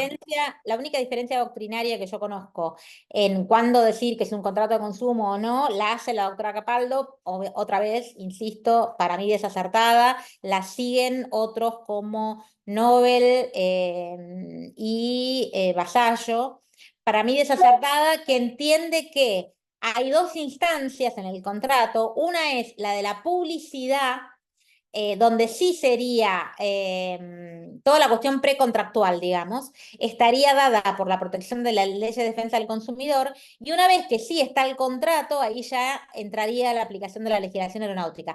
Para mí es absolutamente desacertada por todo lo que venimos diciendo. ¿Hay relación de consumo o no hay relación de consumo? No estoy un poquito embarazada.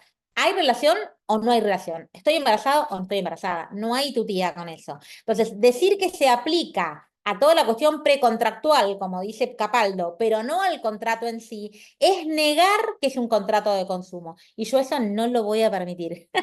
De ninguna manera voy a permitir que me digan que un contrato de transporte aéreo no es un contrato de consumo. ¿Por qué?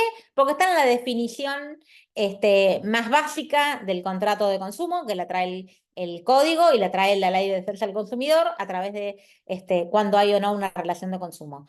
Entonces, es desconocer la temporalidad que vos decís, la diferencia de tiempo, para mí quizás se esté refiriendo a la postura de Capaldo, donde señala que la etapa precontractual del transporte aéreo está protegida por defensa del consumidor, y con esto ella dice, la publicidad la pueden analizar en los parámetros del consumidor, pero el contrato de transporte aéreo no. Capaldo es una defensora acérrima de la doctrina tradicional aeronáutica.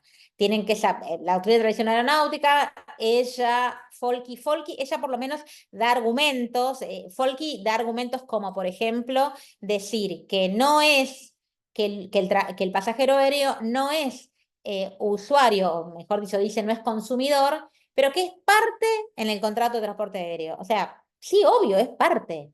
Es la parte usuaria, y la empresa será la parte proveedora, empresa. Un contrato tiene dos partes, estamos de acuerdo, pero de ahí a meter como parte una calificación completa me parece totalmente descabellado. Quizás te estés confundiendo con esto que te digo, de que el fallo haya retomado esta postura de Capaldo cuando hace una diferencia entre las etapas del contrato. Pero insisto, eso se desmiente desde mi punto de vista diciendo, o se refuta, mejor dicho, no se desmiente, se refuta diciendo claramente, a ver, hay una relación de consumo, es un contrato de consumo. Simple y sencillamente como eso. Después veremos qué normas le aplico o no. Por ejemplo, que haya habido un accidente y se resulte de aplicación Montreal o le resulte de aplicación en el transporte interno el artículo 139 del Código Aeronáutico, no quita que no se trate que no se trate de un contrato de consumo. Y yo tengo un montón de normas protectorias al contrato de consumo, como por ejemplo los denominados beneficios, privilegios procesales, que están en la ley de defensa del consumidor y que se van a aplicar, porque es un contrato de consumo. Sí, creo que, no sé si con eso contesto tu pregunta. Sí, tenía esa duda creo que fue por la competencia que lo mencionaban, nada más. Gracias. No, por nada. Bueno, te van a haber dicho que los argumentos de la aerolínea para la competencia. Doctora, una cosita muy simple así para ser contestado bien rápido. El convenio, cuando hay un transporte internacional, el convenio, ya sea de Varsovia o el de Montreal, desplaza el código aeronáutico. Claro, si el transporte es internacional, desplaza el código aeronáutico. Ten en cuenta que la aplicación de esa normativa tiene que ver dependiendo de la jurisdicción del transporte. O sea, si es interno, es legislación local puramente. No hay ningún Claro, estado. Yo no tengo que haber celebrado ningún tratado internacional. Ahora, si es internacional, sí. sí, sí. Bueno, acá yo tengo un listado que seguramente no es un listado completo, este listado sigue creciendo, de las cuestiones que, a mi entender, deberían ser tratadas por las leyes de consumo. En primer lugar, el llamado overbooking, que en realidad es la sobreventa más que la sobrereserva. ¿Y por qué digo esto? Porque vuelta otra vez, el código aeronáutico y el convenio, ya sea de Montreal o de Varsovia, no tienen contemplado el overbooking, en absoluto. Tienen contemplado, vuelvo otra vez, un tema de cancelación en el código aeronáutico y retraso en el convenio de Montreal. Y esta cuestión del retraso, otra vez, por analogía, se han aplicado estas normas para decir que la aerolínea es responsable, se ha aplicado Montreal. Pero insisto, esto antes de ver bien toda la cuestión del derecho de consumo. Ustedes no pierdan de vista que el derecho del consumidor es el derecho más joven que nosotros tenemos hoy por hoy. Es la rama más joven del derecho, porque después hay un montón de especialidades, ¿no? Pero como rama de derecho, yo creo que es la más joven. Y ha costado, obviamente, que la jurisprudencia vaya avanzando después de décadas y décadas fallando de la misma forma. Entonces, para llevar a la responsabilidad de la aerolínea, la jurisprudencia tradicionalmente recurría a Montreal, porque Montreal dice que cuando hay un retraso, hay responsabilidad de la aerolínea. Bueno, el retraso es otra cosa. Nosotros tenemos que distinguir, ser objetivos, literales, y decir, bueno, el overbooking es otra cosa. Es otra cosa porque el avión salió, no salió fuera de horario, no se canceló el vuelo. El avión salió, la que no salió fui yo, que me dejaron abajo. Por otro lado, la jurisprudencia tiene dicho también que se trata de un actuar doloso de la aerolínea, porque la aerolínea sabe que puede dejar gente abajo, sabe que esto va a pasar, que es muy probable que pase. Entonces, como lo hace a sabienda, no es que no se dio cuenta. La aerolínea, esta es una práctica de las aerolíneas que tiene su razón de ser, y en consecuencia la jurisprudencia dice, es un actuar doloso. Ahora, yo me pregunto, si es un actuar doloso, ¿no debería imponérsele daño punitivo? También les cuento que Estados Unidos se supone que fue el país que en Montreal eh, pidió una cláusula, que es la del artículo 29 del Convenio de Montreal, donde justamente impide la sanción de daño punitivo. A todo esto, antes de la sanción de Montreal, Estados Unidos ya tenía unos cuantos fallos de aplicación de daño punitivo por cancelación o por overbooking. Uno por overbooking le habían aplicado $5.000 de daño punitivo. Entonces, la realidad es que las aerolíneas, o el país, mejor dicho, Estados Unidos, pugnó para que el Convenio de Montreal tuviese una cláusula que impidiese la aplicación de los daños punitivos. Yo, vuelta otra vez, lo que sostengo es, si yo aplico Montreal, perfecto, no me podés aplicar daño punitivo. Ahora, si yo no aplico Montreal, si la cuestión es una cuestión de derecho de consumo, voy a la legislación aplicable y mi legislación aplicable, que es la local, plantea el daño punitivo para temas de consumo, con lo cual lo voy a pedir y voy a pedir que lo apliquen. Hay daño punitivo aplicado a algunas aerolíneas. Nosotros tenemos en algunos casos en el tema de pandemia, no por la cancelación en sí, sino por no devolver la plata, básicamente. Y también hay daño punitivo por temas de publicidad y demás. Pero bueno, daño punitivo a la aerolínea, sí, tenemos antecedentes en la jurisprudencia. Después el deber de información, todo lo que tiene que ver con el deber de información, por supuesto que no está legislado ni en el Código Aeronáutico eh, ni en los convenios internacionales. Por lo tanto, en cuanto ustedes tienen algún daño generado por un defecto en el deber de información, es aplicable la ley de consumo. Yo recuerdo un caso, pero me parece que es de primera instancia, donde al pasajero, el pasajero canceló el pasaje, creo que por motu propio, y quiso pedir la devolución. Cuando pidió la devolución, le dijeron que el pasaje era no reembolsable. Entonces, el juzgado lo que dijo es, momento, al pasajero no le avisaron esta penalidad de cancelación. En cuanto no le avisaron, una violación al deber de información, y por lo tanto, ustedes saben que cuando algo no se informa, ¿qué es lo que ocurre? Se tiende a la interpretación más favorable al usuario. Y la interpretación más favorable era que había 0 de penalidad y la aerolínea le tuvo que devolver el dinero. Así que el deber de información es plausible de ser compensado con la legislación de consumo. Después, la prohibición de diferencia de precios por nacionalidad también. Ustedes saben que ese es un artículo que está en nuestro código, en nuestra ley de defensa del consumidor.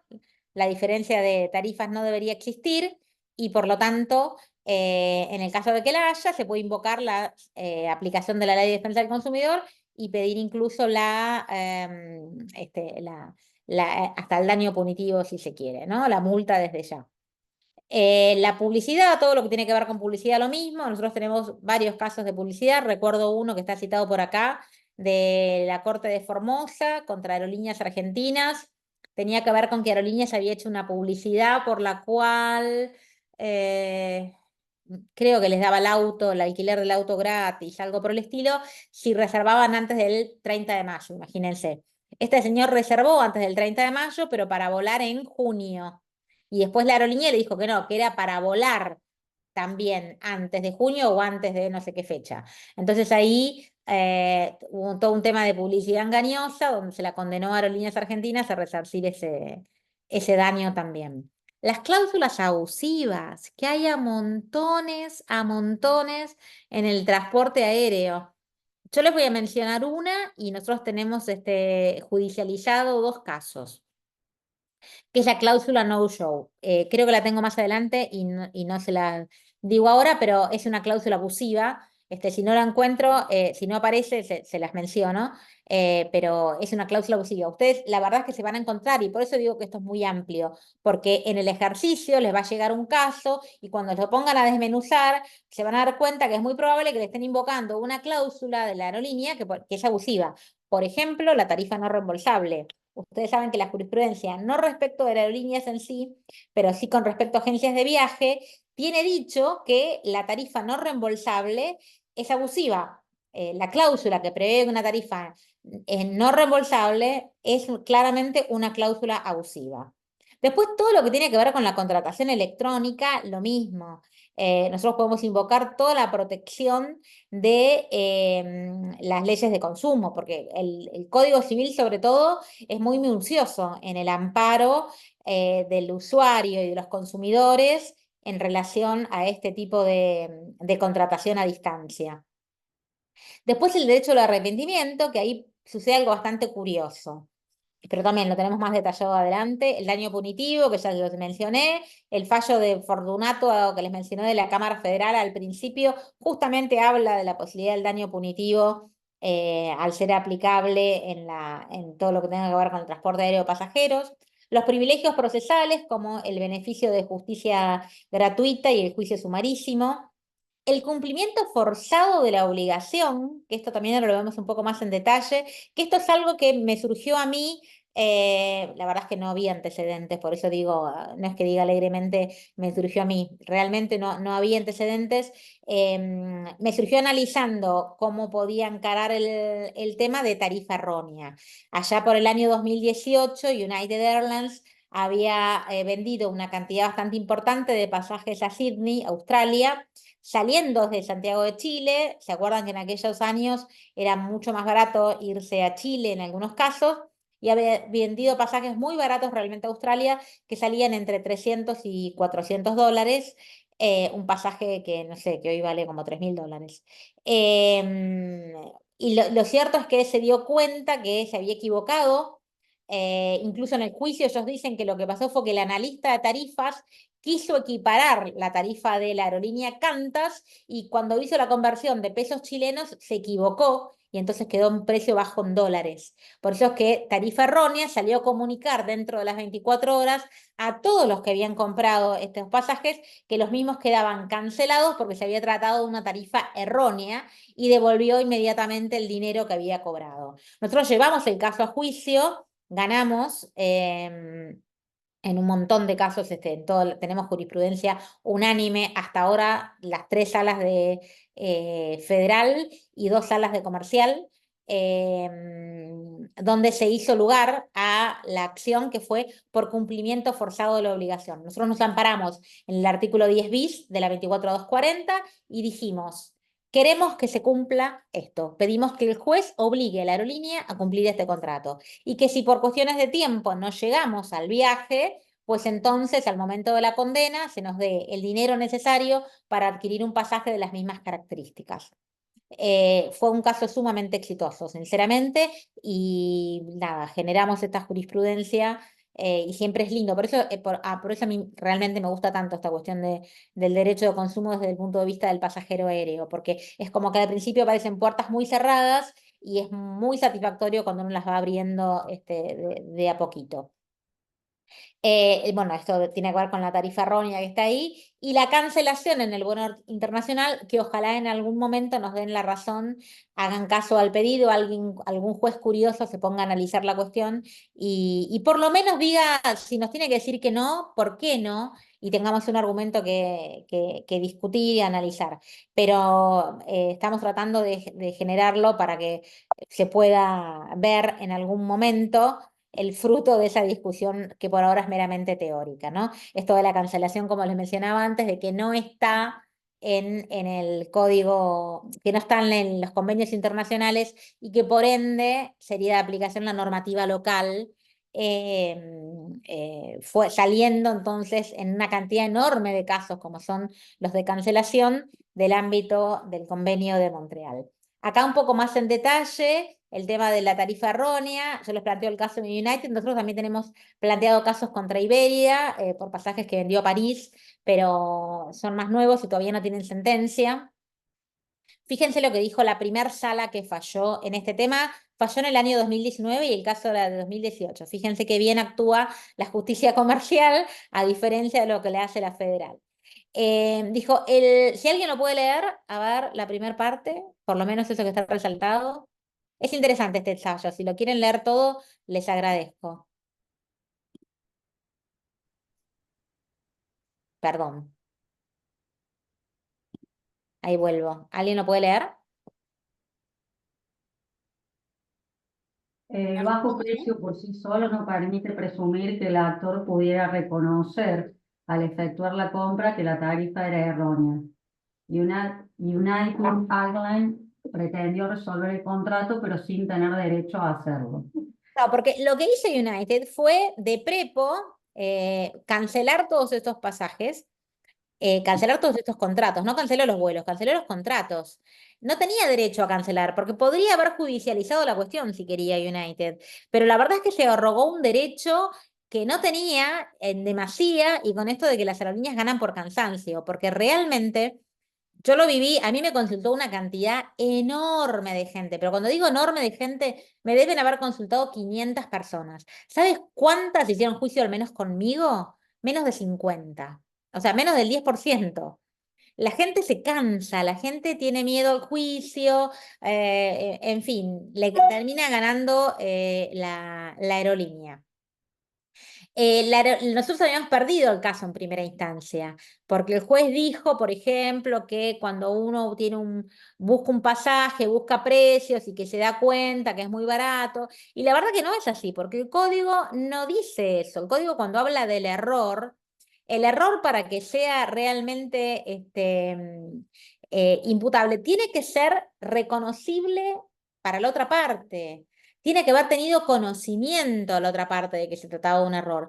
Y era imposible saber que era una tarifa errónea, porque tranquilamente podíamos asumir que era una promoción. Es más, yo en la apelación puse que en esa misma época el ministro de entonces de Transporte, que era Dietrich, decía que se podía viajar en avión por $1, cuando con $1 la verdad que no se cumplían, no se pagaban ni los impuestos. Entonces, de hecho, yo que trabajé mucho tiempo en turismo, también sé que hay aerolíneas que son subsidiadas por el Estado para promocionar un destino. Entonces, realmente uno podía suponer un montón de cosas. Querer ganar competencia, que en definitiva acá United admitió que había querido equiparar la tarifa de su competencia. O sea, lo que yo dije, bueno, es el error de un empleado, es el error del dependiente, la aerolínea es responsable por el dependiente. O sea, la verdad es que fue un caso interesantísimo. Hay varios fallos de estos, casi todos en el mismo sentido. El primero de todos los que salió fue Ferro con United, que es de Cámara Comercial, pero hay otros en Cámara Federal, hay otro más de Cámara Comercial también. En Federal tenemos un montón. Después, otro tema que también queda incluido, yo ya lo anticipé antes, era el overbooking, porque el overbooking en realidad es denegación de embarque. Fíjense lo que dice ridículamente la resolución 1532. Si yo me tuviera que atener a esto que dicen las aerolíneas cada vez que tenemos un tema de overbooking. En la resolución, y acá corrobora esto que yo les mencionaba, de que la resolución esta no es protectoria de los usuarios. Lo que dice la resolución para el caso de overbooking, ¿sí? Fíjense, derecho ante la cancelación, demora superior a 4 horas, o denegación de embarque por sobreventa, o pérdida de conexión, o imposibilidad de hacer escala en la punta, cuando se provoca un pasajero el aporte de un vuelo de conexión. ¿Qué derechos tiene el pasajero? Fíjense, a ser incluido en un vuelo inmediato posterior. Ah, gracias, qué bondadoso. Al endoso de su contrato cuando sea aceptable para el pasajero, o sea, me dan un vuelo, me endosan el ticket para que yo me tome otra aerolínea, ¿sí? Que está bien. A ser recaminado por otra ruta hacia el destino original, por la misma empresa o por otro medio de transporte. A no pagar recargo por las nuevas rutas, o sea, encima que me iban a cobrar para viajar por otra ruta, es ridículo. O sea, fíjense que lo que se pretende presentar como un derecho no lo es. Están reasegurando los derechos de las aerolíneas. y a recibir el reintegro de la diferencia del precio de la nueva ruta si fuese inferior al valor pagado. O sea, hasta ahí todo lo que me corresponde. Y cuando habla de la compensación, de la indemnización, fíjense lo que dicen. La compensación por denegación de embarque según las regulaciones del transportador. O sea, lejos de lo que establece la Unión Europea, que la tarifa acá lo va a decidir el transportador. Entonces el transportador te dice, bueno, yo te voy a dar 100 millas, 1000 millas, te voy a dar un voucher de $10, hago lo que se me ocurre, porque yo soy el que decido qué compensación te doy. O sea, la protección, cero. Porque esto que está resaltado en amarillo, la aerolínea lo cumple dándote 2 pesos. Y ahí ya está, terminó. Con eso está cumpliendo la norma. Esto con respecto a lo que dice la normativa local del overbooking. La jurisprudencia, insistimos, dice que es un incumplimiento contractual doloso, que es una práctica habitual, que es descomedida y voluntaria de las aerolíneas. Con este argumento, insisto yo, deberíamos exigir el daño punitivo en cada caso de overbooking. Ahí ese último fallo, Córdoba con Iberia, es una lástima, una oportunidad desperdiciada. La verdad es que ese caso se los cuento brevemente. Una pasajera con su hija de 15 años, la nena era ciega, venían de Estados Unidos y en Brasil los dejan varados porque no continuaba, no tenían se les había cancelado el vuelo que los tenía que traer de Brasil a Buenos Aires. Entonces, en Brasil, perdón, en Estados Unidos mismo le dicen que cuando llegue a Brasil le dan un ticket, va a tener otro vuelo en Brasil a Buenos Aires. Cuando llegan a Brasil, el vuelo que le habían dado no existía. No existía. La señora tuvo que buscar ventanilla por ventanilla, comprar un pasaje nuevo, pagarlo de su bolsillo y viajar con la nena. No solo eso, esta gente no vivía en Buenos Aires, vivía en Resistencia. Las valijas llegaban después, llegaban una semana después. Entonces se tuvieron que volver a Resistencia y volver a buscar las valijas. Primera instancia les impone daño punitivo. La Cámara lo revoca el daño punitivo. Dice, no desconozco que el actuar fue tremendo, pero Montreal me impide imponer un daño punitivo. Error y oportunidad desperdiciada por parte de la Cámara, en tanto en ese momento no estaba vigente todavía Montreal porque no había sido ratificado por Argentina. Mejor dicho, había sido ratificado por Argentina, pero al momento del vuelo todavía no estaba vigente. Entonces es una pena, pero bueno, pasó y nos quedamos sin daño punitivo por overbooking.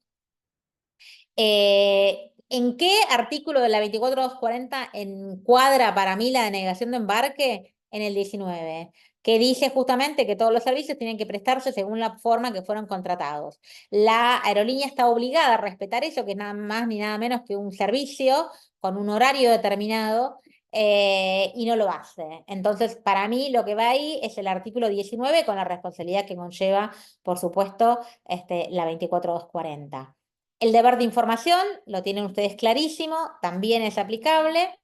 La resolución de 1532 del 98 dice otras cosas mucho más leves, y dice, por supuesto, que lo que tiene que hacer la aerolínea es informar las tarifas disponibles y sus condiciones, las escalas, el cambio de aeronave, si el vuelo está hecho con un vuelo con un código compartido. Esto lo tiene que informar, o sea, esto sería la información mínima que tiene que dar la aerolínea en los casos para cumplir el deber de información. Esto que está acá es un fallito muy viejo, pero muy interesante del deber de información, si no me equivoco es de la Corte Tucumana, porque dice incluso que no es cuestión de que le den en copia el código aeronáutico, pero que la aerolínea tenía que haber informado qué era lo que pasaba, porque les habían cancelado en un tramo, o sea, es como que los pasajeros hicieron la mitad del viaje y después de esa mitad del viaje los llevaron a Santa Cruz, imagínense, con algunos pasajeros con micro, pero resulta que 4 o 5 pasajeros habían logrado viajar en avión. Perdón que quiero sacar ahora el chat y no lo puedo sacar. Quería ver si habían puesto. Estoy compartiendo el chat, ¿no? Quería sacarlo. Ahí está. Decía que no es cuestión de que en el código aeronáutico, lo dice la Corte, pero les tenían que informar, porque como se quedaron a mitad de camino, la mayoría los mandaron, creo que 34 pasajeros los mandaron en micro, pero 4 o 5 los mandaron en avión. Los 34 no sabían que había un avión disponible. Entonces se quejaron porque la verdad es que los mandaron bueno, un transporte que le insumía mucho más tiempo e incomodidad. Y en ese momento estaba vigente la 24240 antes de la reforma del 2008, que lo que preveía era, la responsabilidad tenía que ver con el tamaño del daño, digamos, con el tamaño del beneficio para la aerolínea. Los obligaron a pagarle a los pasajeros, creo que eran 5 veces el beneficio económico, lo que se había ahorrado la aerolínea por mandarlos en micro en lugar de avión.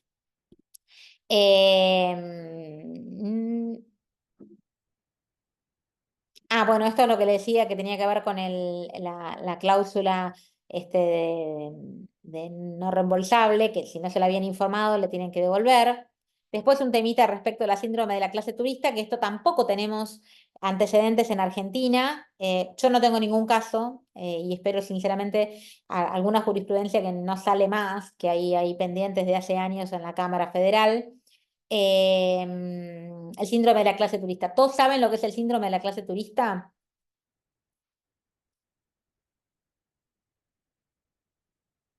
No, yo no. Bueno, No, ¿se le podría explicar? el síndrome de No. el síndrome de la clase turista es el tema de la trombosis venosa profunda. Cuando uno está inmovilizado por mucho tiempo, lo que se pueden producir son trombos en los miembros inferiores que, como corren por el torrente sanguíneo, pueden llegar a órganos vitales y provocar la muerte, que si van al corazón, si van a los pulmones, si van al cerebro. Esto suele ser común. De hecho, hay un caso de si no me equivoco, de una pasajera argentina, una chica jovencita que murió en un viaje a Japón. Entonces, lo que se hace, en realidad, las aerolíneas de primera comparten información de cuestiones que tienen que hacer para evitar la trombosis.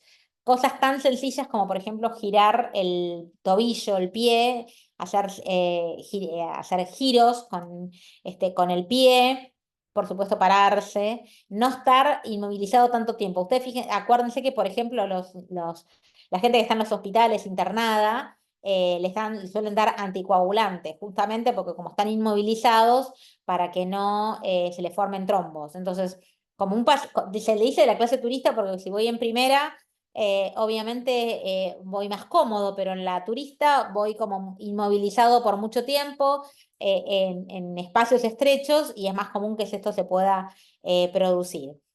Internacionalmente, todos los tribunales del mundo que han tratado estos casos, ninguno condenó a la aerolínea. Entienden que no es un accidente incluso, porque la doctrina o la jurisprudencia tradicional, la aeronáutica, también sostiene que el accidente es algo fuera de lo común que ocurre en el vuelo, como podría ser una turbulencia grave, pero la realidad es que el vuelo siguió normal.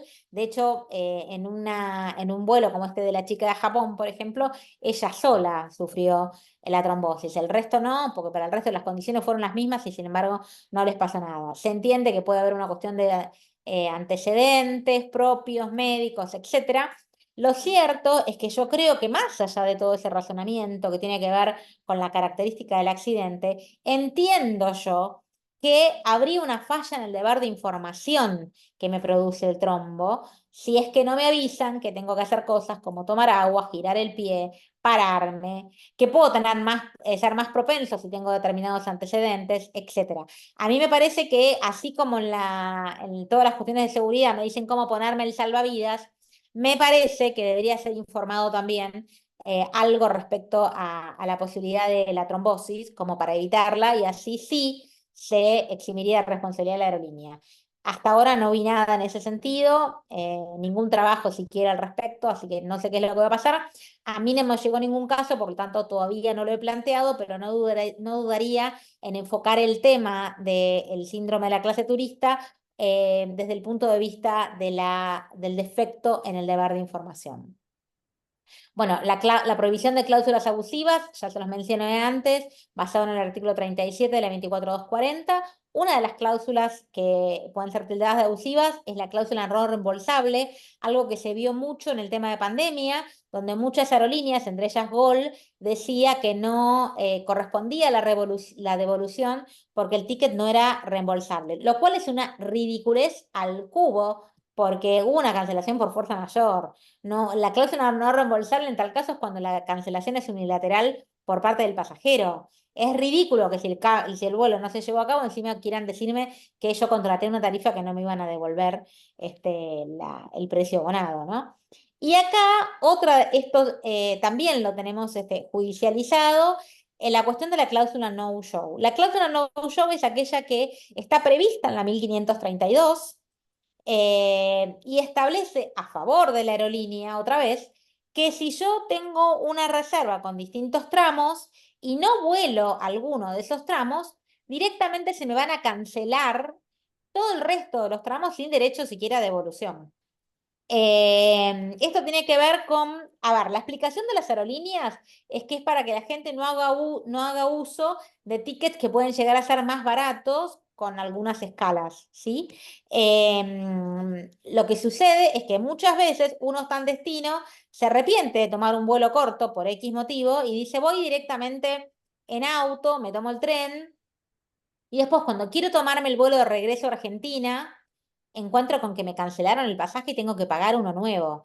A último momento, si quiero bajar, a mí me pasó en lo personal con una profesora de la facultad, habíamos sido invitadas a una conferencia en México y la verdad es que la organización del Congreso de la UNAM se había equivocado, la logística hizo un chino. A mí el pasaje me lo sacaron bien, pero hubo gente que la hicieron hacer unas vueltas que no tenían ningún sentido. Es como que si yo les dijera que el vuelo era, que la conferencia era en Córdoba, y que cuando yo llegué a Ezeiza, en vez de hacerme un vuelo Córdoba, Buenos Aires, Córdoba, me mandaron a un vuelo, no sé, Buenos Aires, Salta, Córdoba. O sea, una ridiculez. Entonces había gente que decía, no, me voy en auto, estoy más cerca, me voy al DF y me tomo el avión de vuelta a Buenos Aires. Bueno, a mí me lo habían sacado bien, yo no tuve que no hice uso de mi pasaje derechito, pero la profesora que venía conmigo en el vuelo a Buenos Aires tuvo que pagarse un pasaje de último momento si quería viajar en primera de su bolsillo, porque le habían cancelado el tramo a Buenos Aires y el avión estaba lleno. Quiere decir que la aerolínea, fíjense cómo ganó. Cobró el pasaje que la pasajera no usó, que la profesora no usó. Cobró el pasaje que compró otro pasajero usando el lugar de la profesora. Y encima cobró el vuelo en primera que pagó la profesora para poder viajar. O sea, la locura del enriquecimiento sin causa. Sin embargo, esta cláusula está prevista a favor de la aerolínea en la resolución 1532, que le permite a la aerolínea tener por cancelado todos esos tramos legalmente. Les cuento que esta cláusula, que se conoce como no-show, en la Unión Europea fue declarada abusiva. A Iberia la multaron con 500.000 euros solamente por tenerla escrita en el contrato de transporte. En México, cuando cambiaron el código aeronáutico, lo que ellos llaman la ley de aviación, prohibieron la cláusula no-show. Digo, no es algo que se me ocurre que es una cláusula abusiva. Hay antecedentes en el mundo que la considera abusiva. Argentina no, Argentina la mantiene en esta resolución que, como les anticipé antes, en este caso sí tildé de inconstitucional por ser abusiva, contraria a lo que prevé justamente la Constitución Nacional al contemplar el derecho del consumidor. Acá está el ejemplo de lo que dice la Ley de México. Bueno, el trato digno también es pasible de ser aplicado a la Ley de Defensa del Consumidor. No sé si algunos de ustedes se acuerdan, hay muchas veces que la aerolínea nos trata indignamente, pero no sé si se acuerdan el caso extremo de United Airlines también hace unos cuantos años, donde tenían que bajar un pasajero porque habían sobrevendido el vuelo. Le pidieron que baje, el señor no quiso viajar, era un médico, creo que era japonés, no sé, tenía rasgos orientales con anteojos, y que la gente de seguridad le pegó. ¿Se acuerdan que salía del avión todo ensangrentado? Díganme si eso no es un trato indigno totalmente. mucho más que un trato indigno, pero bueno, la realidad es que hay muchas veces que la aerolínea incurre en la violación al trato digno. Los privilegios procesales tampoco estaban admitidos al principio en la jurisprudencia, fueron a partir de Fortunato y de a poquito haciéndose lugar, tanto el beneficio de gratuidad como el juicio sumarísimo. Eso ya hoy también es un hecho. Pero fíjense la fecha de los fallos. El 2016 el juicio sumarísimo recién, en federal. Todo lo que tenga que ver con la oferta, por supuesto, está contemplado, tienen que hacer valer el derecho de consumo, efectos de la publicidad lo mismo, el daño punitivo, acá yo lo que les decía es que está esta contradicción con Montreal, pero que es totalmente discutible. Mi postura es que si no se aplica ninguna norma de Montreal, entonces este artículo 29 tampoco. Quiere decir que si yo no estoy en el retraso, en el equipaje o en la muerte o lesión, no debería aplicárseme, no debería impedírseme la aplicación del daño punitivo. Este es el caso que yo les mencionaba antes de Iberia. Bueno, este es un caso de publicidad donde se aplicó daño punitivo. No les puse acá los de daño punitivo de la pandemia. Hay un montón igual. Si alguien necesita, le paso. Pero nosotros invocamos daño punitivo en la pandemia cuando la aerolínea no devolvía la plata. Porque dijimos, está muy bien, hubo fuerza mayor, tenías todo el derecho a cancelar. Pero una vez que cancelaste, me tenías que haber devuelto la plata. No lo hiciste, seguiste remoloneando y entonces eso a mí me causó un daño al margen de los intereses, me causó un daño moral y hay un daño punitivo porque es una conducta que está hecha también a sabiendas y tiene un fin de lucro, ¿no?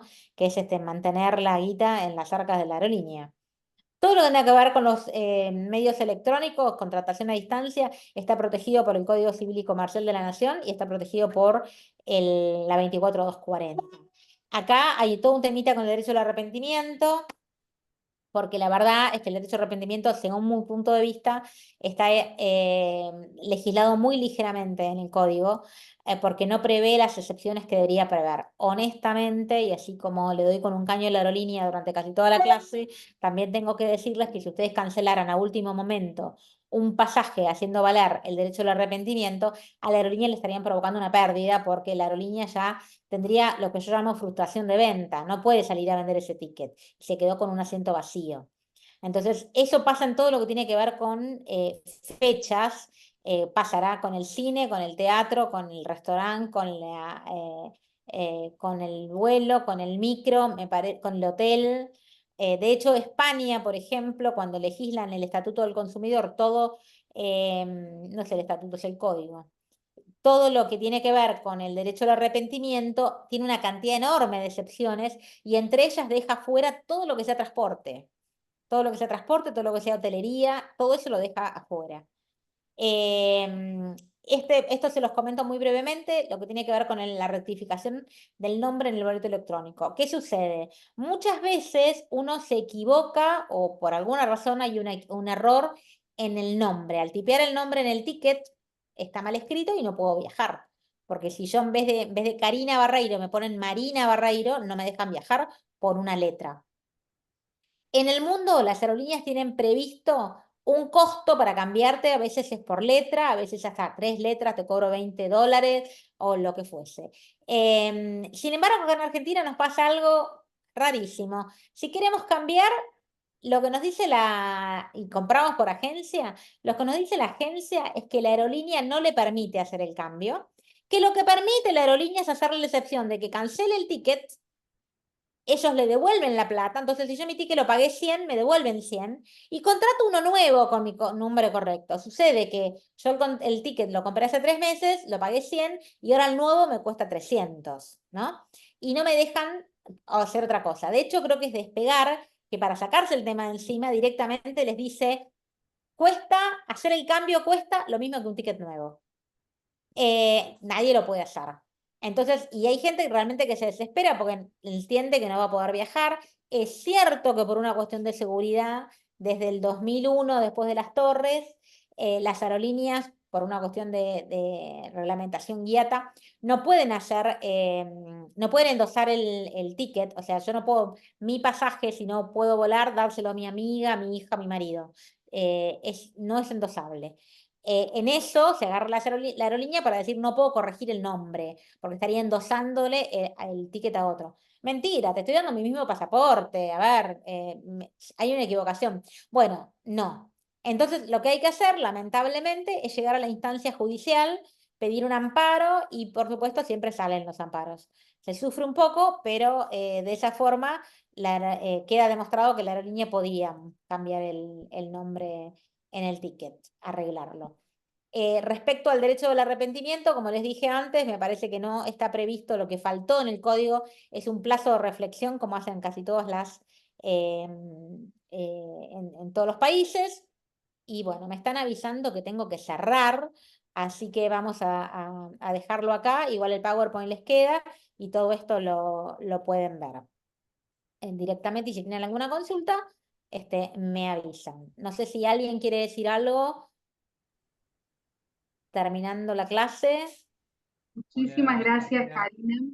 Doctora Barreiro, yo solamente agradecer nuevamente, es un lujo que nos damos en esta diplomatura contar con quien considero la número 1 en materia de derecho del pasajero aeronáutico, de todas estas cuestiones, tocaste jurisprudencia, doctrina, temas bien a tierra como nos gusta acá, bien de los problemas que pueden pasar, así que súper contentos por contar en esta tercera edición de la diplomatura, nuevamente con tu aporte, y espero que podamos tener algunas otras clases especiales o alguna oportunidad de armar algún tipo de panel con colegas de acá de Córdoba haciendo algo interdisciplinario también, o por lo menos entre varias jurisdicciones.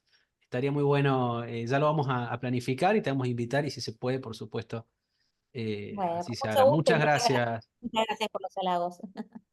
Bueno, y te Muchísimas cuento, yo gracias, Karina. aprovecho, hay un casito pero para 2 minutos nomás, que se ha viralizado, lo publiqué, me pasó con Iberia, tiene más de 1 millón de visualizaciones y mucha gente que se ve que ha sido afectada, que me ha pasado con Iberia que te piden que presentes la tarjeta de crédito o débito con la que compraste el pasaje, y si no, básicamente no podés volar, te cancelan el... Política antifraude que debe ser informada. Ahí entra el deber de información. Porque la realidad es que ha habido mucho fraude con este tema de las tarjetas y las aerolíneas se curan en salud pidiéndola, a veces por esto y a veces porque se equivocan, porque la tienen ellos mal cargado en su sistema. Pero los empleados del mostrador suelen ser más papistas que el Papa, porque después no son sancionados. Pero pasa bastante y entiendo que si hay que pedir la tarjeta, te lo tienen que informar. Nos ha pasado gente que ha tenido que comprar los tickets de nuevo por no tener la tarjeta, por no poder demostrarlo. Y obviamente después Iberia responde, pero hay que hacer el juicio, ¿no? Totalmente, totalmente. Y también hacer mucha educación del consumidor, porque lo que me pasó en ese video, lo que más me impactó, fue mucha gente que defendía la aerolínea a como dé lugar. Hay gente que se pone la camiseta de las empresas, lo pasa con todo, con los autoplanes, con un montón de cosas. Pero con lo aeronáutico también, particularmente hay gente que es fanática de determinada aerolínea y defiende cualquier cosa que haga. Es como que no entienden que hay derechos, hay cláusulas abusivas, hay prácticas abusivas. Así que por eso también es importante, primero, que los abogados sepamos bien cómo defender a nuestros clientes, y también que los consumidores estén al tanto de sus derechos. Bueno, muchas gracias nuevamente, Karina, y esperamos contar con Gracias, vos Karina. Le en futuras recomendamos a ediciones. todos ingresar a la página de Karina, derechodelturismo.net, y por supuesto después vamos a cargar todo el material que ella nos comparte. Muchas gracias, Karina. Te saludo. Gracias a todos. Hasta la próxima. Gracias por contar con vos. Bueno, vamos a detener la grabación para presentar a nuestra